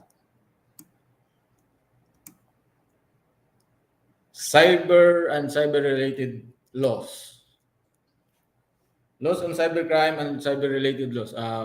First, yung 10175, Cybercrime Prevention Act, and the other laws relating to cybercrime, for example, the Republic Act 8792, the E-Commerce Act of 2000, Republic Act 8484 o Access Device Regulation Act of 1998, Republic Act 9775, the Anti-Child Pornography Act of 2009, Republic Act 9995, Anti-Photo and Video Voyeurism Act of 2009,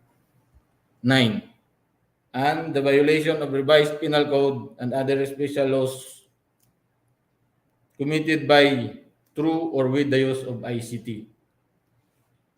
And huwag natin kakalimutan na yung violation ng revised penal code with the use, through, and with the use of ICT is, the penalty is always 1 degree higher.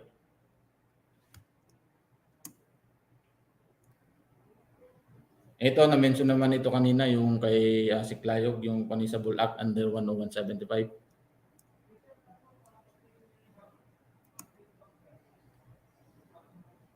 Requirement for law enforcement to obtain data from service providers. Ito yung court order, cyber warrant, or consent ng victims or suspect. Pero walang suspect na magbibigay ng consent para i-examine yung devices. I will be sharing some cybercrime prevention tips. For example, yung mga online service providers collect personal information and extract data. For example, yung mga apps natin. Just showing in the slide. Before you can use the apps, you have to agree for their permission. Just to show the For example, itong flashlight na ito. If you want to use that, you have to accept that they are using your location, yung photos and video file, camera, and etc. Ito yung kalimitang nakakaligtaan ng mga users. Hindi nila binabasa yung tawag doon, yung permission ng bago nila just accept and accept. Hindi nila alam may kaakibat na danger yung paggamit nila ng apps.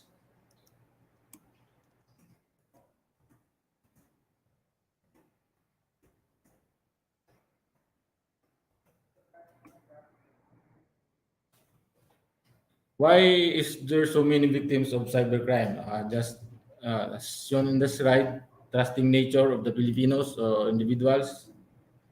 All for inconvenience. Inuuna yung inconvenience kaysa doon sa security nila. Lack of awareness, no security orientation. And ito yung pang-apat, desperation, tsaka yung greediness.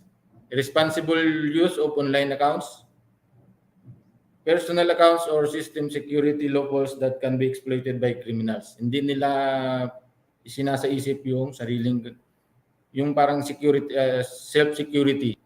Ang inuuna nila is yung convenience na magamit yung internet. Always think ahead before posting anything in social media. Itanong natin sa sarili natin, can this be used against me? Will anyone take advantage of this? What are the dangers that this post can bring to me, my family, and to the public? Next, don't be too comfortable in giving away your trust. Validate and research first. Do not be an easy target. Keep your online accounts and devices secured and keep your private information away from public eyes.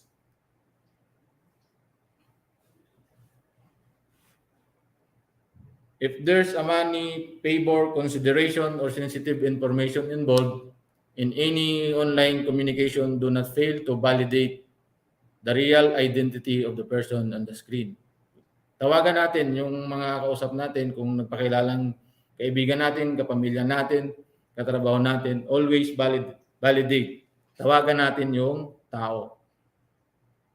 At kung nabiktima na kayo ng mga cyber criminals, immediately document online evidences, just screenshots, report incidents to the social media platform kasi yung mga social media platform naman may reporting capability sila just para ma-block o maano.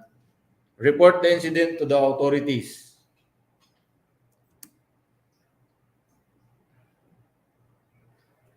Strategies adopted to address cybercrime.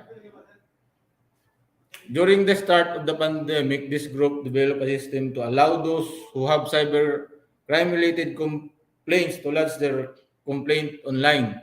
Kasi alam naman natin yung kasagaran ng pandemic, hindi makalabas ng tao. So we developed this platform para makapag-complaint sila online. And yung pinaka-latest na project ni GPNP, yung Project E-Access, that we launched last July. I will be sharing the audio video of this new Project E-Access after my presentation, if you allowed me. Dissemination, posting of infographics in our website. Monthly, nag-ano kami ng infographics sa website namin, saka sa social medias. And issuance of cyber bulletin. Monthly din po ito, twice a month, yung issuance of cyber bulletin nasa website din po ng Anti-Cybercrime Group. And cybercrime awareness, nagle-lecture po kami sa schools, sa barangays, all over the Philippines, yung mga RACOS natin, yung Regional Anti-Cybercrime Unit, ano sila ng awareness, nag-guest sila sa TV, sa radio. So ito yung mga strategies just to inform the public about the cybercrime trends at kung ano yung nangyayari sa cyber world. So that's my last slide. Kung pwede kong i-share yung video nung E-Access para maano niyo yung kung ano yung concept ng E-Access. Okay lang po ba, ma'am? Sige sir, go ahead.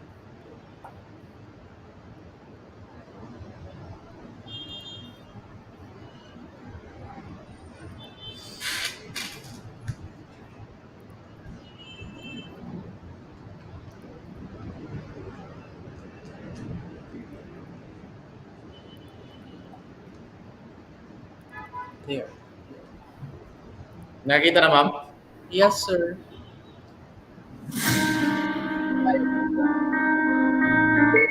Hindi namin makita, sir, yung video.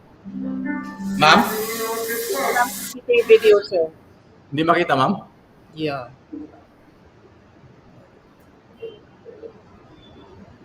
Pero nakita mo.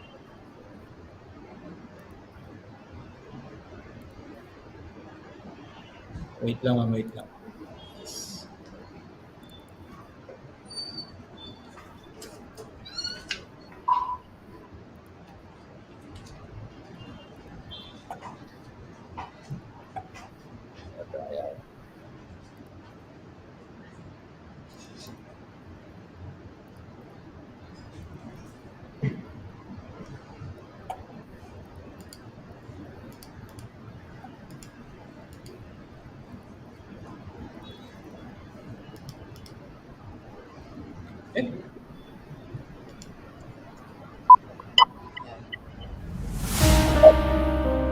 Yeah, ma'am, nakikita na po.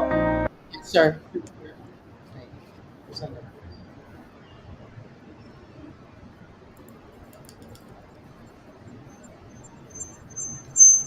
Nawala. Nawala, sir. Wala.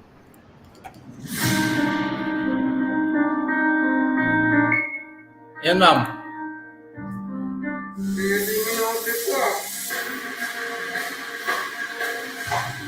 Nakikita na po.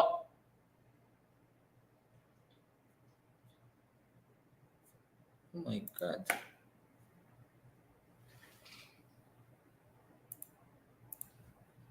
Ayaw.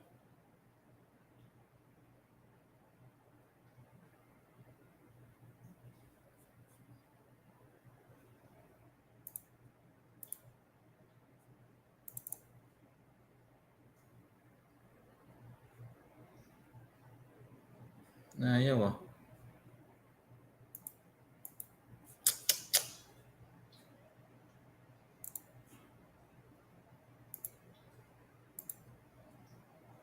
Share screen.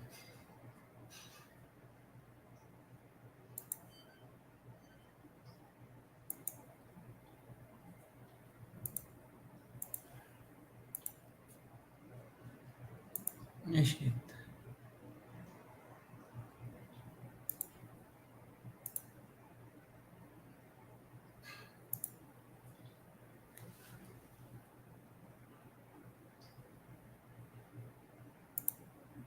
Oh my God.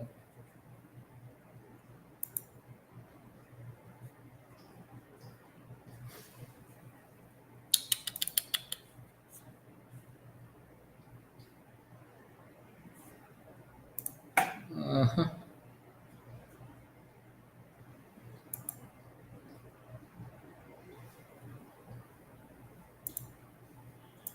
Wala siya.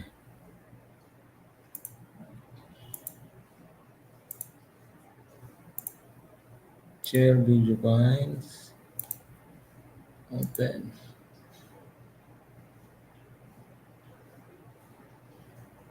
Ayaw talaga.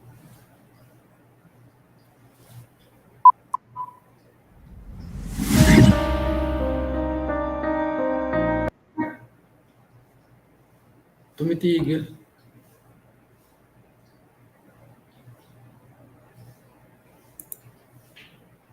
Na lang, sir. Then we'll play na lang. We'll play it na lang po in our Facebook page. Okay, ma'am. Thank you. Thank you, sir.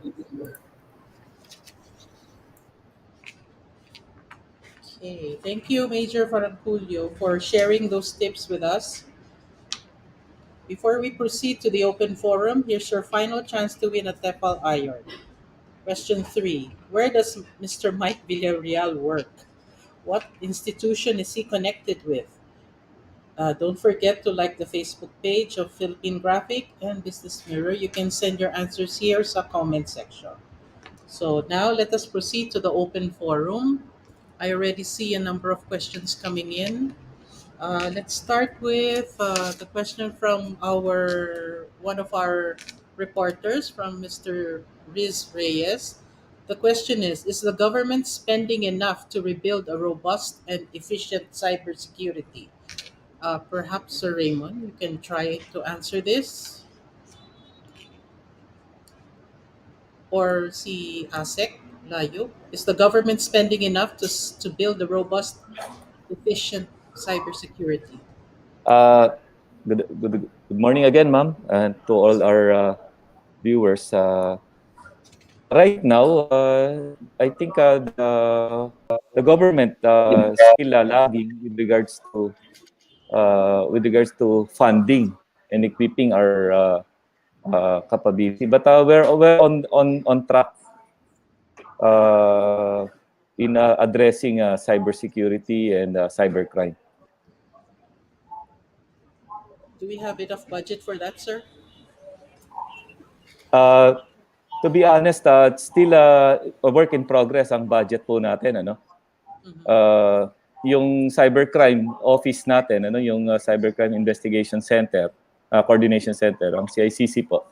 It just it just operationalized last year with the appointment of our executive director Cesar Mancao.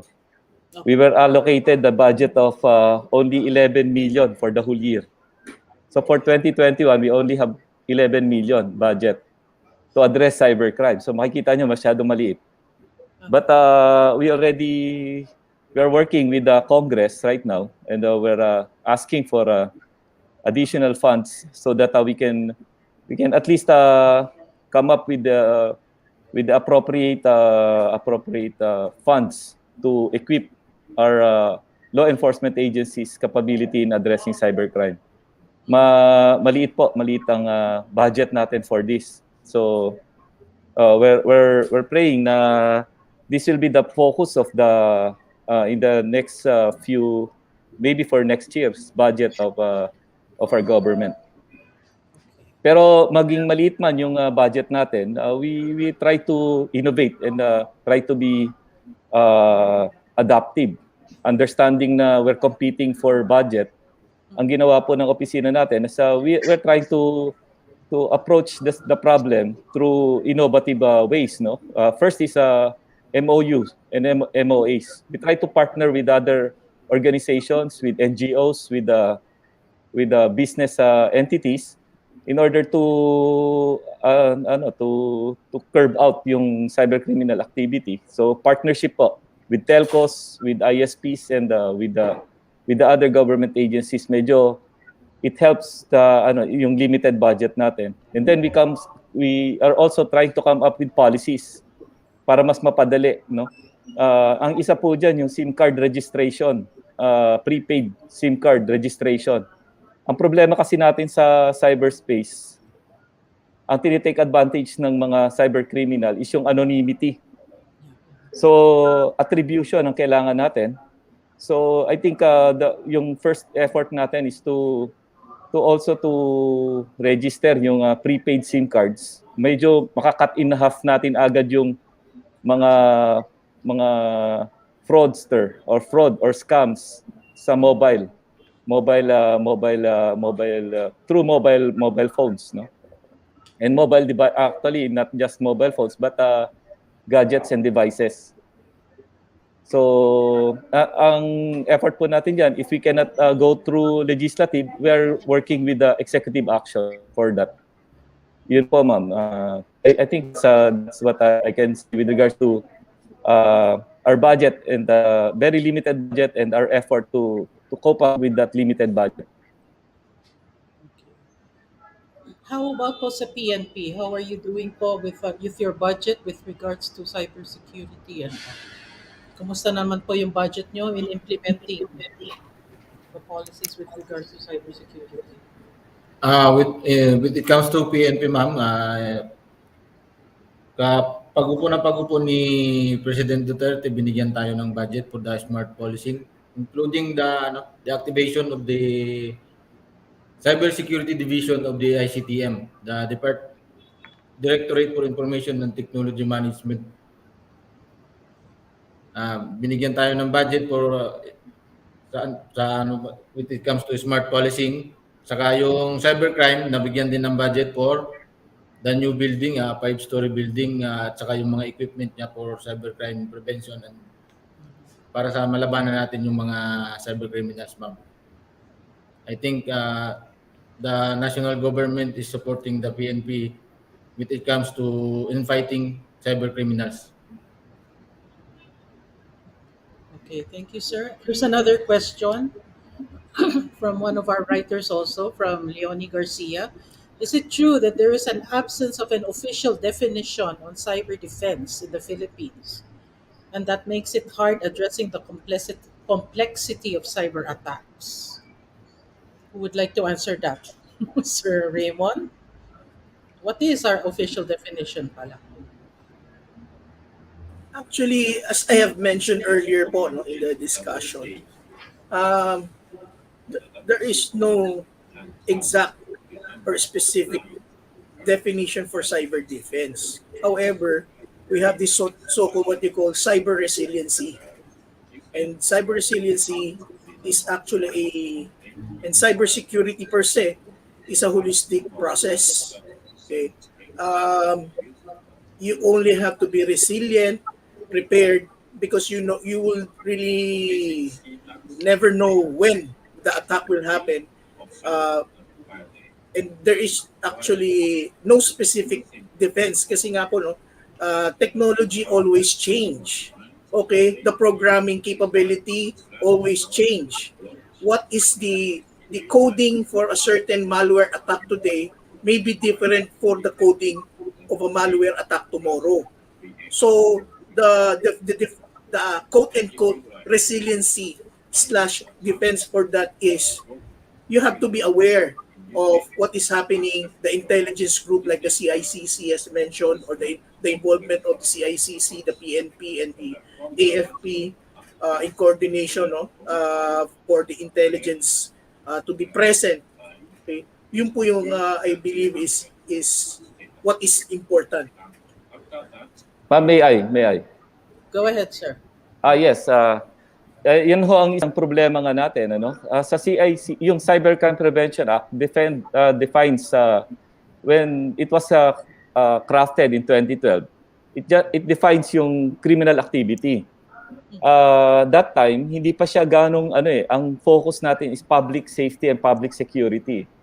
But in this day and age, no, itong panahon ng transformation natin sa digital world ng buong mundo, shifting towards digital transformation.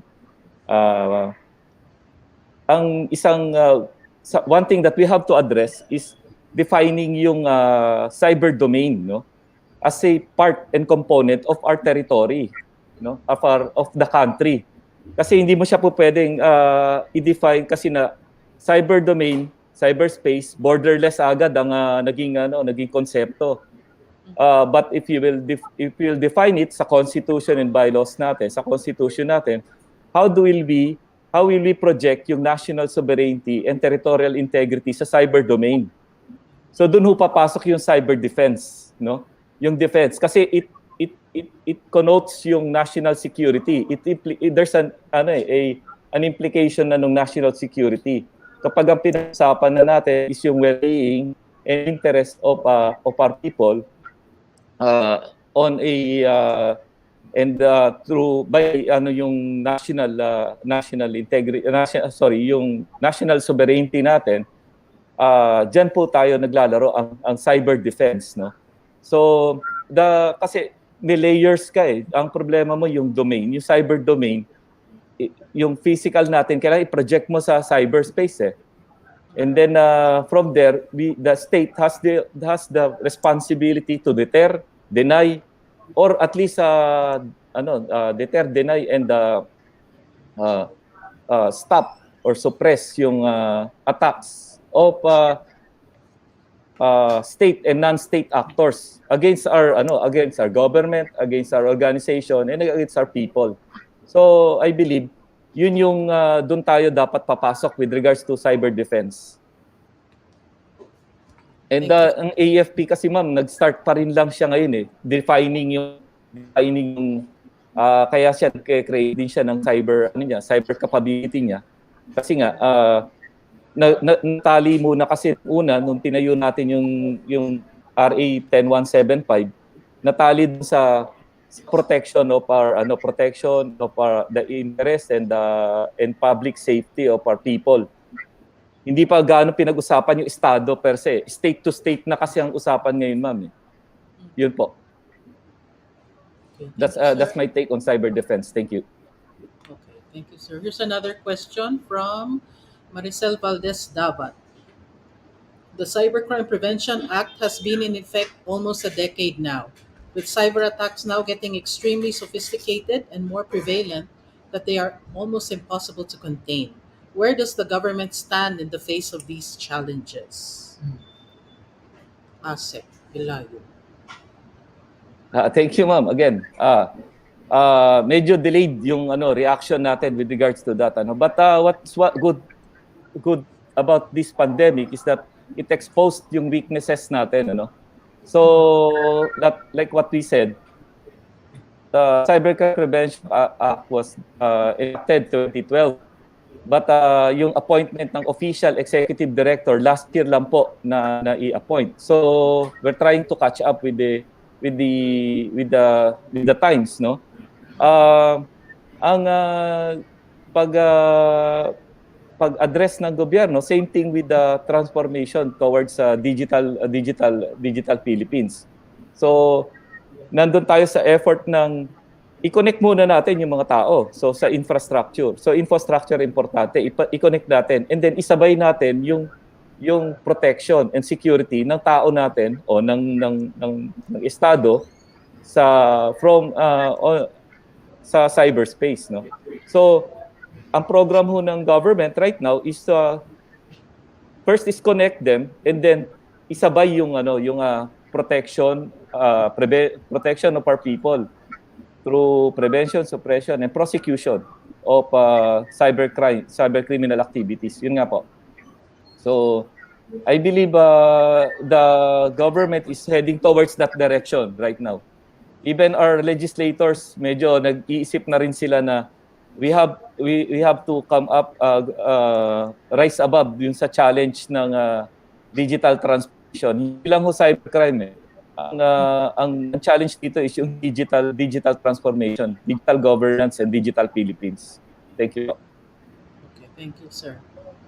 Here's another question from Chris Galit. Have you encountered ransomware? If so, did you pay the hacker to reclaim access to the data? Sir Mike, have you received any reports about this in the banking industry? Um, Fortunately for us, no, not yet. But kasi it's like dealing with kidnappers. We cannot negotiate with criminals. So, however, if that is the case, talagang lalo na for smaller individuals or smaller companies, medyo mahirapan sila kasi what happens is the hacker is able to ransom yung data mo and all your information, and you cannot access it. So that's actually a dangerous crime. Fortunately, I don't know. I'm not sure in the Philippines. Baka may data yung other speakers, but I haven't heard yet that happening in the banking industry. Thankfully. Major, do we have any reports about this, yung ransomware? Ay, yes po ma'am.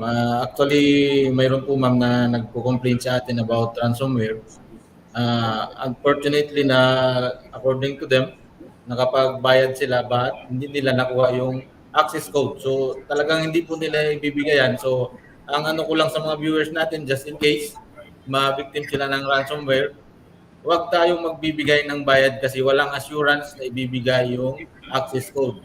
At ang importante po sa lahat, always i-back up po natin yung lahat ng data natin. Para pag just in case ma-ransomware tayo, makaka-recover tayo. May babalik yung mga data natin. That's all. If I may as well, Paul, in the private, yes, I have encountered one ransomware attack, a private company. And yes, suggested by Major, no, they did not pay. But the good thing was, internally, since this is also a technical company, they're resilient. Meaning to say, when they have been attacked, there is always backup for their system. So they just let go of the other and use the other, restore the other. So yun po yung sinasabi natin kanina. We should be resilient because you cannot you really cannot determine when what will happen with such incident. Yes, Asek, you have something to add? Yes, ma'am. As part of our mandate, understanding that we cannot approach this on a tactical level, yung ganitong mga problema. And understanding na budget limited, everything is limited, but we have to address it. We have to face it head on. We can see that there's a global trend towards, yan talagang trend ngayon in a global scale, yung ransomware. Even ang US was not spared of that, di ba? So what our office is doing right now is to at least be a step ahead on that issue. Kaya ngayon po, under the leadership of Executive Director Yusek Mancao, we are crafting and doing public consultations to craft a policy on coming up with a ransomware task force. Dahil ang ano nito, kailangan collaborative ang effort madali naman mahuhuli yan kung kasama natin dito yung mga payment gateway. Kasi hindi naman makakapagbayad kung walang So, I mean, it has to be a whole of government approach again. And together in partnership with the private sector, we have to prepare Hindi po pwedeng nandito na yung ransomware dahil isa-isa lang natin naririnig, aabangan na lang natin na dumating. Kasi it's a reality, it's a global reality, and eventually it will come to our shores. Kaya we are trying to come up with a policy for that. Thank you, ma'am. Okay, thank you, sir. Okay, here's another question from Maricel Valdez Davat. What if our organization is hit nga by a ransomware attack? What steps do we take to get help from law enforcement and government agencies? Sir, si Major po, what should we do? Ah, first po, report po sila sa opisina namin to report the attack para may record po natin officially.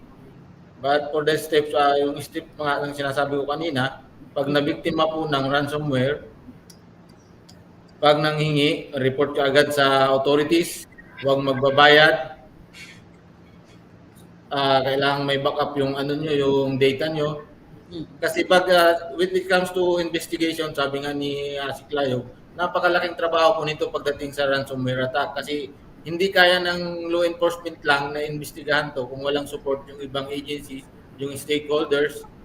So dapat talaga collaboration yung investigation dito. Kaya ang unang-unang gagawin ng mga nabiktima ng ransomware is to report to the authorities for the proper recording of the crimes, and don't forget not to pay the ransom.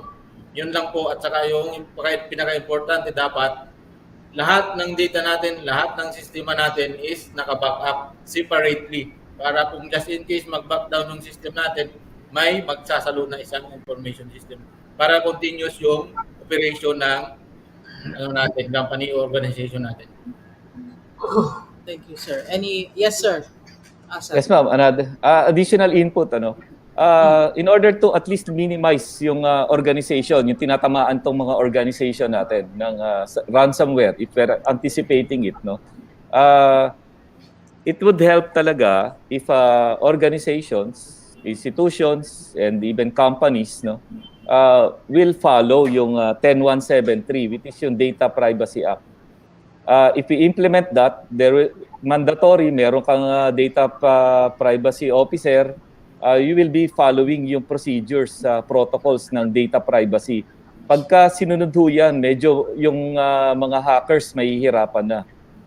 Ang second na second effort na supposed to be talagang dapat natin pagtrabahuan is yung prosecution.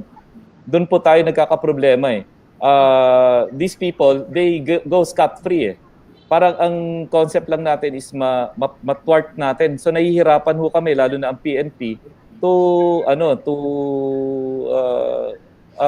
follow through dun sa cases. So I believe ang efforts natin dito is what we are also requesting is to strengthen talaga itong mga cyber courts, and then ma-strengthen natin ang prosecution. Kasi kaya lumalakas ang loob ng karamihan kasi parang pagka nag-attempt sila, na-block sila, okay. Pero kung naman, yung accountability, hindi ho nahahabol. So, that's the second effort that we can do. Pero for the organization, our advice is, if you stick to the RA 10173, which is Data Privacy Act, lahat ng organization, companies, and institutions, I believe medyo makat in half ho yung attempt sa ransomware. I may as well po, Yes, sir, Raymond. Global statistics, to share yung mga cybersecurity incidents.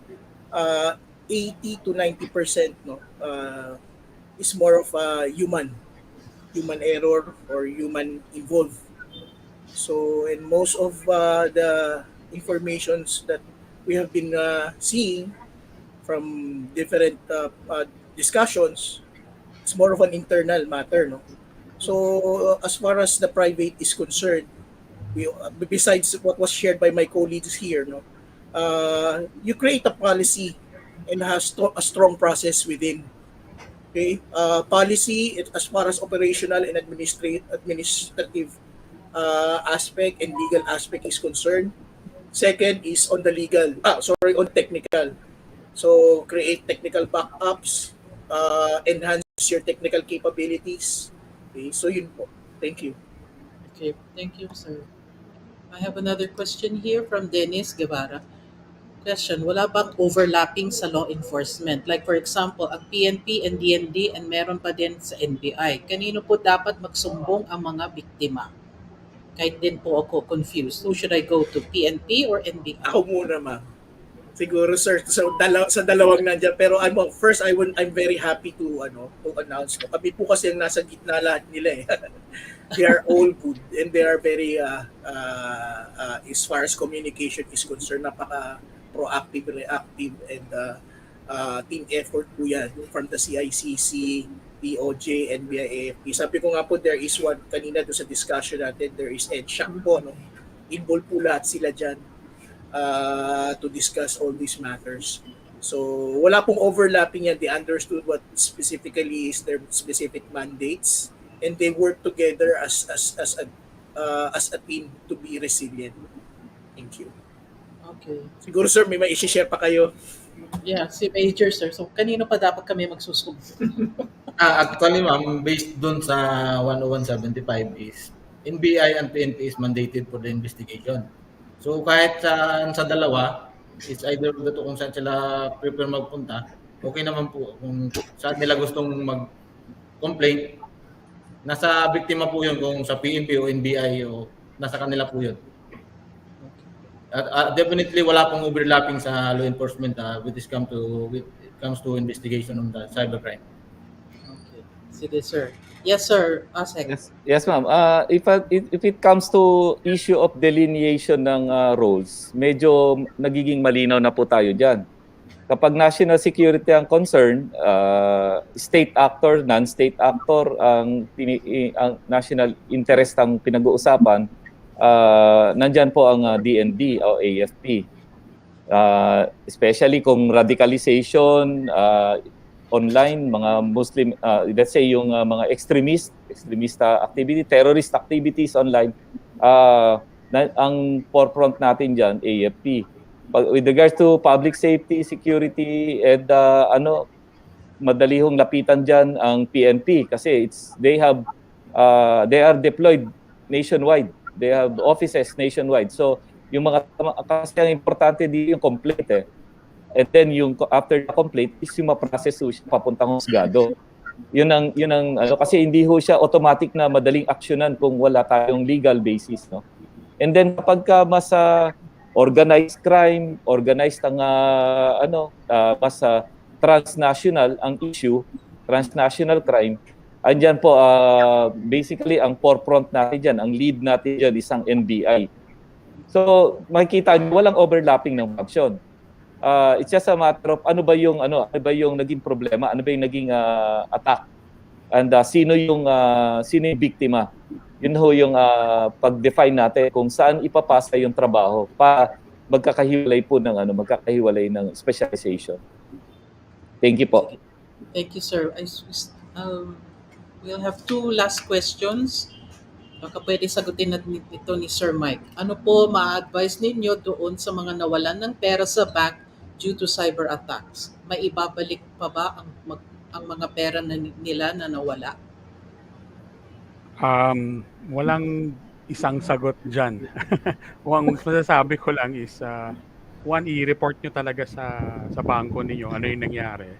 And they will investigate. They will find out ano yung circumstances nung pagkawala. Iba-iba kasi yung dahilan eh. It could be fault ng bangko, and if that is the case, then the bank is liable. So kailangan isoli niya yung pera. If it is the fault of the client, when I say fault, it doesn't mean na baka kulang lang siya sa awareness, kaya na victim siya sa phishing, for example. It varies from bank to bank, ano? And yung repetitiveness also, no? Parang kung pangatlong beses mo na mabiktima ng phishing, parang yan na siguro yun. Dapat siguro hindi ka nabayaran ng bangko. And then I would also say na the reason why it takes long sometimes is because minsan several banks ang involved, no? For example, it's bank A, yung account mo, pero doon siya nag-withdraw sa ATM ni bank B. And then nag-transfer siya sa bank C. So multiple banks yung involved, no? So minsan medyo matagal yung coordination. Second is that we also find out na many times, even before nung time ng ATM, ang karamihan ng mga nawawalan ng pera, usually madali lang yung explanation. Ah, for example, may nakikigamit ba ng bank account mo, no? Sa kunyari naki-transfer sa ginamit yung ano mo or shinare mo yung password mo sa iba. Pag yes yung sagot mo doon, then siya yung person or persons na yon ang number one suspect natin.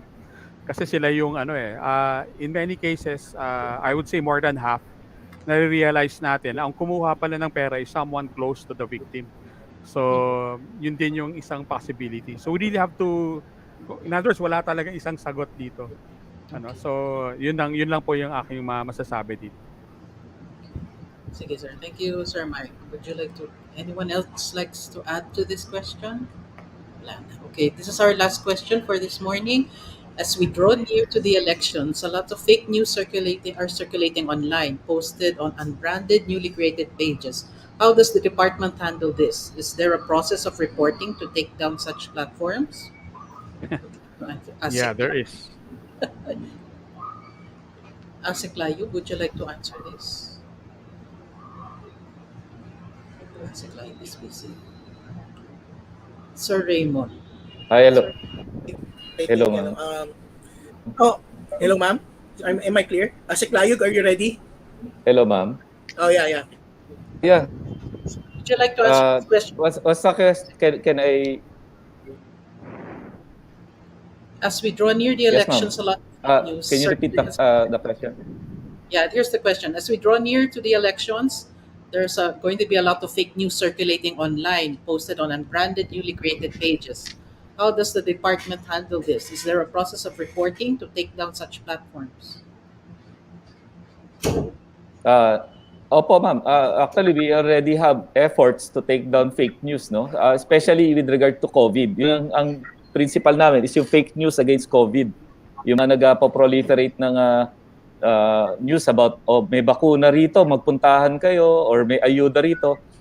We already have a good working protocol with regards to take down ng mga post na yan sa mga social media platform, especially Facebook.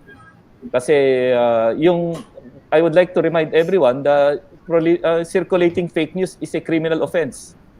Under Article 154 ng RPC, Revised Penal Code, is a criminal offense, no? Arresto mayor yan. Pero sa under COVID-19, under the Bayanihan Act, HIL-AS 1, it was specifically stated under Section 6, I think, na those who are propagating fake news that about COVID is a criminal act. So talagang accountable kayo. Hindi biro 'yan, yung naggagawa-gawa lang ng fake news. And we will be able to file cases against you. Yun yung So sa fake news, the platforms, social media platforms has a system and protocol, and they're enhancing the algorithm right now, understanding na pagdating ng nitong darating na election, talagang sila yung magiging platform, especially under this situation ng mga electoral process ng ating electoral process. So we're working with them right now, and we will try to come up with a more fast and speedy process in order to address yung fake news. Yan po. Thank you, sir. Sir Raymond, would you like to? Yeah, my personal suggestion as well, or experience lang, just simply don't believe immediately in what you read, in what you see. There is always a means of asking. First, we have the government agencies intact, that could answer or confirm yung mga postings na yan, starting from the CICC, the PNP, or even the CERT-PH is also monitoring such. Okay? Actually, not just fake news po ang issue ngayon, but we are encountering as well yung mga tinatawag na deep fakes. No? It is a UN problem na rin, United Nations problems, wherein you impute yung mga physique, pictures, videos of personalities, and then there is these applications. So we must not simply believe on what we see right now on the internet, and at the same time on social media most especially. So first is we ask, we confirm, okay, and then we rely on very reliable sources. Yeah. Yun nga po, ano, yun, very reliable sources. Thank you. Okay, thank you. Uh, If if I I may may add, add, sige sir, go ahead. ma'am, when it comes to taking down na fake accounts, siguro ang may advice ko lang is i-report muna sa opisina sa Anti-Cybercrime. Then we try to investigate to know the identity behind the fake accounts. Kung na-dead end na talaga yung investigation, just the time to request the takedown of the account. Kasi pag na-takedown na yung account, wala na tayong iimbestigahan kung magreklamo po kayo. So, dapat ang unang steps dyan is report it to Anti-Cybercrime Group, and then the office will conduct investigation.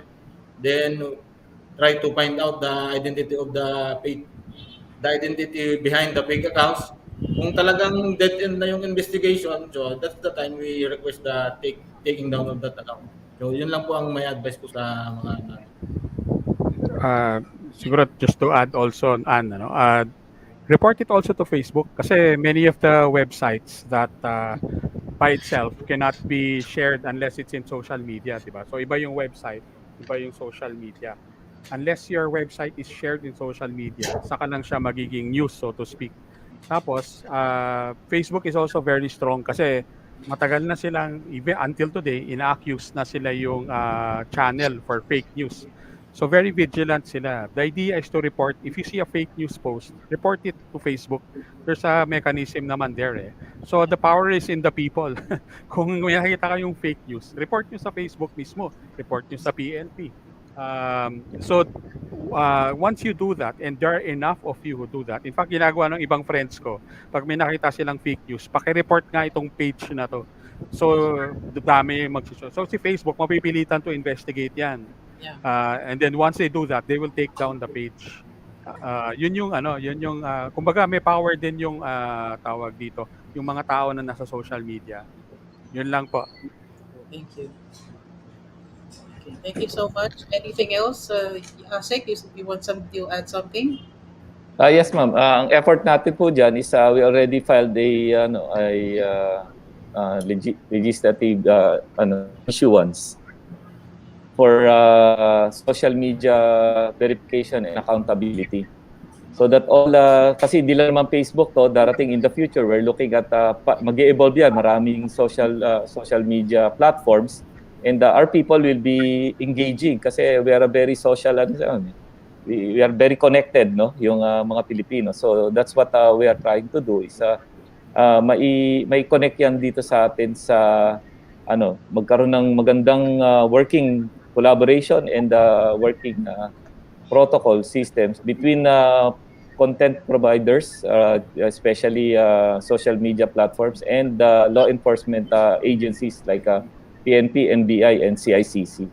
So, as we draw near yung fake news po, ma'am, yung Facebook has its community standards, and so far, if people are vigilant enough to report yung fake news, the Facebook is very responsible to react accordingly. Thank you. Okay, thank you so much. And thank you, gentlemen, for being part of this webinar. May I ask for your closing statements? Let's start with Major Ferrancullo. Your parting words, sir. Okay, thank you, ma'am.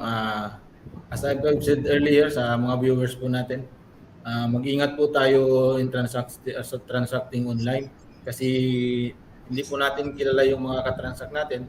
Try to verify talaga natin yung mga kausap natin. If someone contacted us, verify natin kung yung true identity ng tao, true identity ng organization before sending any money or any information para hindi po tayo mabiktima ng cybercrimes. Yan lang po at magandang umaga po sa lahat at salamat po sa pag-imbita sa Anti-Cybercrime. Thank you so much, Major Ferrancullo. Sir Mike, can I ask you for your parting message? Yeah. Thank you also to Business Mirror Philippine Graphic for inviting us in BMAP. Siguro I will be speaking on behalf of the banks, and I'm really talking to the banking public, no. Siguro masasabi ko lang po is we're trying to educate people on the latest modus operandi, etc., on what cyber criminals are doing and trying to do to access your bank accounts. So pasensya na po pag medyo makulit kami magpadala ng text, ng email sa inyo, advising you of different scams, no. Pero basahin po natin sana. Wag natin kumbaga scroll down lang ano. Sa mga Facebook pages ng bangko nagpo-post din. Lahat ng member banks namin nagpo-post po kami ng mga advice on how to protect your bank accounts. Wag po natin i-scroll up. Let's take the time to read it and share it with other people. Kasi sometimes na parang what you don't know will hurt you eh. Yun po yung problema eh. So it's best to be informed, be aware, and be vigilant. So maraming salamat po muli. Thank you so much, Sir Mike. Sir Raymond, can I ask you for your parting message? Thank you very much, first and foremost, to Business Mirror and to my colleagues. I would like to congratulate them for a very wonderful information sharing and opinion sharing, and Business Mirror for this event. Simple. In the era of information, wherein it is readily available, let us be resilient. Don't easily believe, confirm, and trust in your government, because universally, cybersecurity is evolving and it's still growing. I mean, it's in a toddler phase, as I may say. So everybody needs to learn, share, and create policies, be ready, and be resilient. Thank you. Good morning to all. Thank you, Sir Raymond. Asst Layug, your final message, please. Yes, ma'am. Thank you. Again, thank you very much for Business Bureau also for inviting us, for us to be able to share our piece with regards to the cybersecurity status in our country. I just want to share that crime is composed of three components. No? There's always the offender and there will always be a victim. Yan ang constant sa mundo. What is variable is the opportunity. We cut down the opportunity, there will be no attack. So how do we cut down the opportunity? Is by empowering and helping each other. Cybersecurity is a shared responsibility, not just by the whole country, of everybody. So let's help each other out and collaborate and support each other, so that I will be able to build a cyber safe Philippines for our children and for our people. Thank you. Thank you so much, Asik Layu. To formally close the webinar, may I call back again, Sir, our publisher, Mr. Sir Anton Cabangon, for his closing remarks. Thank you, Ann. Well, I can have a chance to ask my question. Pero, and all of our gentlemen, our messers, are already shared their parting words. Siguro may pahabol lang ako. I think the issue here is, coming on to attend this webinar. Yung cyber crime or cybersecurity. It's just, for me, it's just an afterthought, and the level of awareness in my case is very low. How would you gentlemen rate our populace on the awareness of cyber security or cybercrime? Before I give my closing remarks, gentlemen. If I may. Go ahead, sir. As far as information sharing and advocacy is concerned, that is the primary mandate of with due respect of the ICT. Of course, with the help of all stakeholders here. As I have mentioned in my earlier discussion, what we do is we coordinate with different sectors, especially those who are handling the respective sectors, which we call the critical infrastructure. In this case, for example, the media, we have been in constant coordination with the PCOO, of which we assume that and we assure that through their help, they would help us to, cascade and invite people to all levels to be involved in information sharing and discussion. There are also advocacies in terms of area to area approach, like we go to different local government offices, locations, and even in schools. Other Jen, how would you rate this? One being low and ten the highest on the level of awareness of cybersecurity or cyber crime in our populace. Sorry. Ano po ang level of awareness ng Asset, sir. Yes, sir. Actually, that's what we are trying to address right now. No, this program is a part of it. If I'll rate our awareness, public awareness on cybersecurity.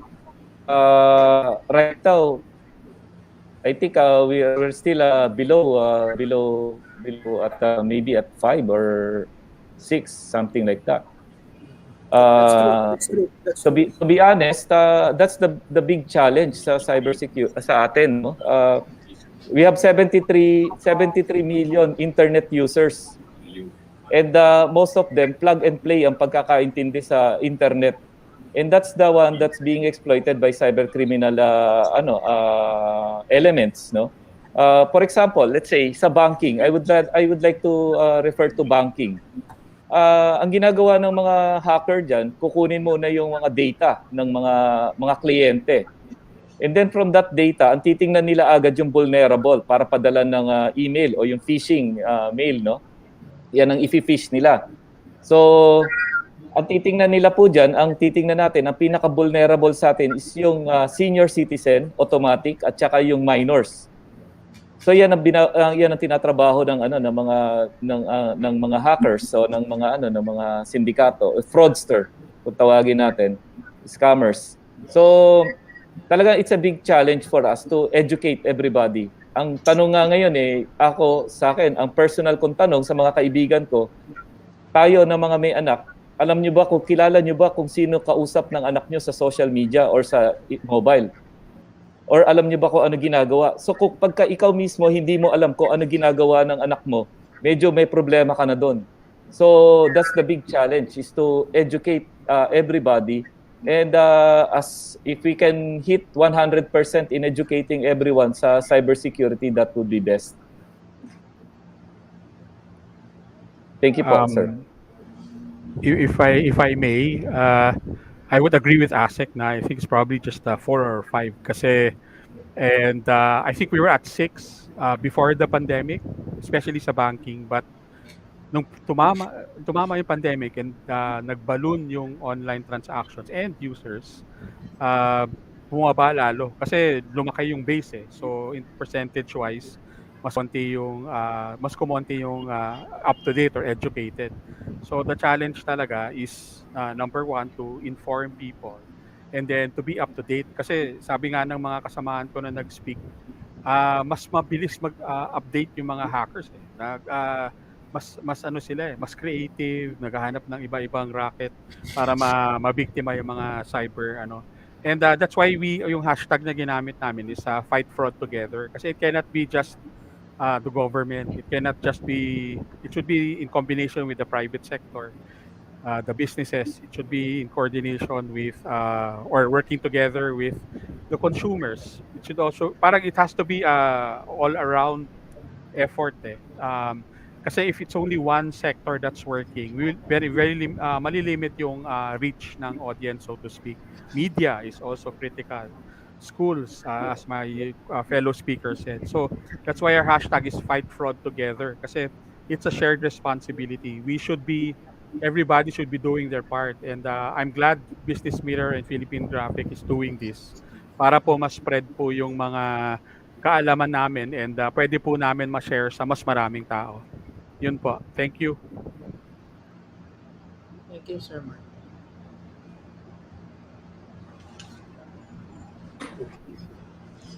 Mayroon pa akong tanong pero mahaba na yung oras natin. So I'd like to thank our participants, Engineer Medina, Assistant Secretary James Layug, Mike Villarreal, Police Major John Paul Ferrancullo. Excuse me if I have uh, murdered your name. So, maraming salamat po sa inyong lahat, and we'll be sending you a entitled to a certificate of participation, and a print version of this webinar will appear in our next issue, October issue of the Philippines graphic. To our mga soke listens and regular viewers, there'll be a number of webinars for the rest of the year. So we will just inform you. Again, maraming salamat po sa inyo, and have a nice day. Okay, thank you, Boss Anton. Okay, before we go, let's announce the winners of our contest. So for question number one, what month do we celebrate Cybersecurity Month? It's September, and our winner is Kat Bangcosta. Congratulations.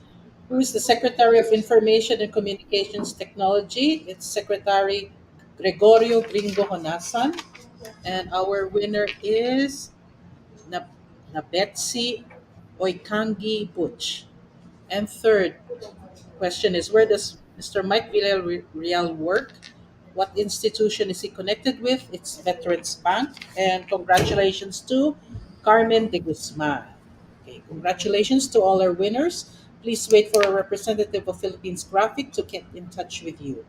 Before we go, I would like to thank our sponsors, Nickel Asia Corp, Veterans Bank, Bank Marketing Association of the Philippines, the ALC Group of Companies, with special mention to the Media Group, Business Mirror, Cook Magazine, Filipino Mirror, DWIC, Home Radio 97.9, and CNN Philippines. I would like to thank the following for all their support: Ed, Philip, Sari, Bricks, for running the show behind the scenes. To Ma'am Psyche, Ma'am Chuchay, and Boss Anton, thank you for the support. To Dennis, Charm, Queenie, Maribel, Carlo, and Leia for making this possible. Until our next webinars, this has been your host, Anne Ruth De La Cruz. Thank you and enjoy the rest of the day. Thank you, Thank you. gentlemen. Thank Thank you. you, ma'am. Thank you.